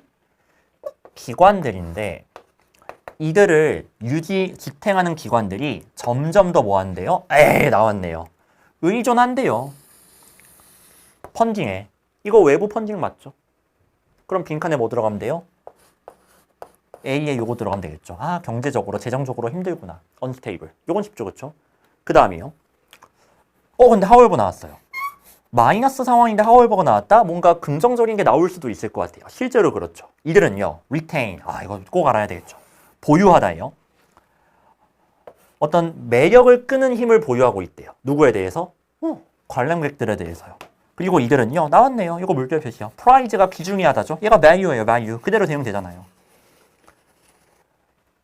이러한 다소 실험적이고 위험이 가미되어 있는 이런 이제 사건에 대해서, 사건의 어떤 특징에 대해서 되게 귀중하다고 여긴대요. 이런 걸 싫어하지 않아요. 자, 그러면은 B에 뭐 들어가면 된다? retain에 해당되는 거 들어가면 되겠죠. 이 청중들을 끌어모으는 힘을 여전히 보유하고 있는 거니까. 자, 어쨌든 긍정하는 말이 들어가야 돼요. 그래서 1번 안 돼요. uncertainty는 괜찮은데 이 lose가 틀렸어요. 답은 3번이 되겠죠. 재정적인 어려움. 챌린지 어려움이란 뜻이 있다는 거 한 수백 번 얘기했습니다. 제가 수업 때. 그 다음에 secure. 이것도 기출 단어죠. 확보하다, 얻다. 또는 안전하리라는 뜻만 알고 있어도 긍정이라는 거 느낌 오잖아요. 그렇죠? 그래서 답 3번으로 해주시면 되겠습니다. 오케이, 넘어갈게요. 마지막 장문 독해입니다. 장문 독해 쉬운 난이도는 아니에요. 그냥 무난하게 어려운 난이도입니다. 역시나 쉽다고 할 수는 없고 미친 듯이 어려운 것도 아니고 무난하게 어렵습니다. 소재가 낯설죠. 하지만 강력한 힌트. 프라블럼 형광펜이요. 명백한 문제가 존재한대요. 뭐에 있어서? 얘가 중심 소재네요. 의류의 역사에 있어서요. 의류의 역사인데 이거를 뭐 한대? 디스플레이, 전시하는 데 있어서 어려움이 있대요. 그 어려움은요. that is 다음과 같다고 합니다. 명사절 접속사 대 생략된 거예요. 중간에 콤마가 좀 끼어들었는데 넘어갈게요. 자, 문제점은 뭐냐? 요게 문제 상황이니까 밑줄 표시할게요. 잠깐만요. 네. 실제 의류는요. 제공하지 않는데요. 중단되지 않는 증거의 흐름을요. 잠깐만요. 지금 부정어가 많아서 헷갈리죠. 천천히 하세요. 중단되지 않는 흐름을 제공하지 못한다는 건 중단이 된다, 안 된다? 된다는 거죠. 즉, 증거를 끊임없이 보여줘야 되는데 중간에 끊긴 거예요. 이를테면은 어렸을 때 찍었던 사진, 가족사진 앨범을 넘겨보고 있는데 중간에 사진이 없어. 왜 7, 8살 사진만 없지? 이런 식으로 중간에 끊겨 있는 거예요. 옷의 역사를 디스플레이로 뭔가 전시를 통해서 보여줘야 되는데 옷을 이제 전시하고 보여줘야 되는데 중간에 자꾸 끊긴대요. 이게 문제 상황이에요. 그럼 안 끊기게 하면 어떻게 해야 되는데 그런 내용 나오면 되게 좋을 것 같거든요. 자, 근데 결정타가 어디냐? 자, 여러분이 많이 가셨던 C를 볼게요. C가 들어간 문장 한번 읽어보도록 하겠습니다. 이것은 많은 어려움 중 하나라고 합니다. 앞에는 실제로 어려움이 나왔어요. 뭐냐면은 움직임 속에서 의류를 보여줘야 된대요. 그러니까 의류라는 것은 딱 그냥 사진 한 장만 보여주면 되는 게 아니라 이게 변화하는 흐름, 약간 영화처럼 그 흐름을 보여줘야 된대요. 이거 저희 그 최종 모의고사에서 31번 문제 나왔었거든요. 그거 혹시 기억나시면 좋을 것 같아요. 그거 되게 많이 들렸는데 다 도움이 되는 겁니다. 근데 이것은요, 많은 어려움 중 하나래요. 뭐 할 때? 이 의류 소지품들을 큐레이팅 할 때요. 그리고 왜 현대 작가들이 이 커스튬 컬렉션을 죽어 있다고 설명하는, 간주하는 이유라고 합니다. 즉, 연속되는 흐름 속에서 전시를 해야 되는데 그렇게 하는 게 된다, 안 된다? 잘 안 된다는 거죠. 단순하게 생각하시면요. 연속된 흐름 속에서 전시를 못하고 있구나. 그래서 이게 살아서 움직이는 게 아니라 뭔가 죽어 있다고 여기는 거구나. 문제 상황이에요. 라이프레스가 충분히 나올 수 있습니다. 끊어주세요. Fortunately에다 형광펜이요. 다행히도. 그 말은 이 앞에까지는 불행했다는 거죠. 실제로 이 앞에까지는 문제 상황이었어요. 문제 상황이었고 다행히도 하면서 좀 상황이 나아진 케이스가 이제 나옵니다. 약간 해결책 느낌의 내용이라고 보시면 돼요. 자, 그래서 이때부터요. 드레스에 더 많은 항목들이 살아남아서 오케이 풍요롭게 해줬대요. 우리의 그 주제에 대한 주제의 역사에 대한 이해를 풍요롭게 해줬다고 합니다. 그 다음에 요거 물결 표시요. 그림으로 됐든 프린트가 됐든 등등등 해가지고 많은 증거 원천들 이런 것들이 또한 존재한대요. 아까 중간에 증거가 끊기는 게 문제점이라고 했죠. 근데 영화라든가 사진 같은 것 등등을 통해서 증거들이 되게 많대요. 이런 것들에 도움을 받을 수 있다는 거죠. 그리고 다행히 얘들은 무브먼트 상태예요. 안 끊겨요. 그렇죠? 그다음 종종 오케이 다양한 illustrative example 일러스트 사파 느낌의 사례들이 또 제공한다고 합니다. 뭐를요? 증거를요. 중간에 증거가 끊기는 게 문제점이었는데 다행히 이런 것들이 잘 보완을 해주고 있어요. 여기까지 됐죠. 자 이제 마지막 문장인데 하나만 질문이요.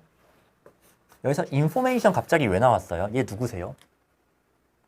이 information은 증거를 말하는 거죠. 의류와 관련된 증거들이요. 문맥상 그거밖에 안 되잖아요. 실제로 그림에서 조각에 이르기까지 이 예술에 담겨있는 정보 즉 의류 말고 직접적인 옷은 아니지만 사진, 영화, 조각 등등을 통해서 옷에 대한 정보를 주는 거예요. 그 정보예요. 그럼 이거 플러스 아니에요? 얘 해결책이었잖아요. 근데 이게 없대요. 그러면은 요 주절은 플러스 내용이어야 돼요? 마이너스 내용이어야 돼요? 마이너스 내용이어야 되죠. 다만 좀 잔혹합니다. 수능이 이거 하나로 결정될 줄이야. awkward란 단어 꼭 알아야 돼요. 얘가 서툰, 어색한이란 뜻이에요. 마이너스죠. awkward가 마이너스라는 거는 파악을 했어야 됩니다. 따라서 그 역사적인 의료에 대한 전시는 마이너스이다. 이렇게 돼야 글의 흐름상 맞는 건데 이 마이너스일 가능성이 없다라고 부정했기 때문에 틀린 거예요. 마이너스 맞아요. 이 정보가 없으면 마이너스 맞아요. 근데 마이너스일 가능성이 없다 이러면 틀리는 거죠. 그래서 42번 정답은 5번이 되겠습니다. 얘는요. 소재가 낯설기 때문에 완벽하게 이해는 못하더라도 아까 말한 것처럼 PS 구조, 특히나 이거 너무 중요했죠. fortunately. 여기까지 문제 상황이구나. 다행히 이게 좀 해결이 되었구나. 그거 잡으시면 끝나는 겁니다.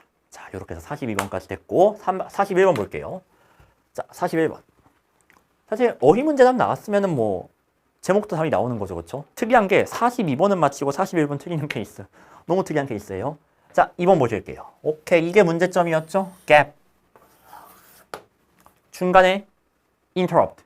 flow가 끊긴다고 했죠? 그게 gap이에요. 근데 얘를 채워 넣는데요. 뭐로? 아까 그 증거들. 사진, 영화, 그림 이런 것들로 채워 넣는데요. 그게 visual source가 되겠죠. 그대로 나왔잖아. 소스란 말 자체가. 자, 답 2번으로 해주시면 되겠습니다. 자, 얘는 헷갈리는 선지는 저는 딱히 없었던 것 같은데 혹시 모르니까 1번, 4번이요. 너가 지금 읽는 거 기록하세요. 자, 그 다음이요. 4번이요. 인간의 옷의 기원을 탐색. 옷의 문화. 이건 프라블럼 안 잡았죠. 그러니까 PS를 안 잡으니까 저런 걸 가는 거잖아요. 안 돼요, 진짜. 예비 고3들 안 돼요. 나는 진짜 걱정되는 게 내년 실제 수능 때도 저딴 거 고르고 있을까 봐 진짜. 지금 고3들한테 뭐라는 건 아니에요. 너무 그건 잔인한 거죠. 어려운 시험이었고 최선을 다했을 거예요. 떨렸을 겁니다. 근데 PS만 잡았어도 프로블럼 솔루션만 잡았어도 전혀 1번, 4번은 답으로 보이지도 않는데 이런 게 되게 아쉽다라는 거죠.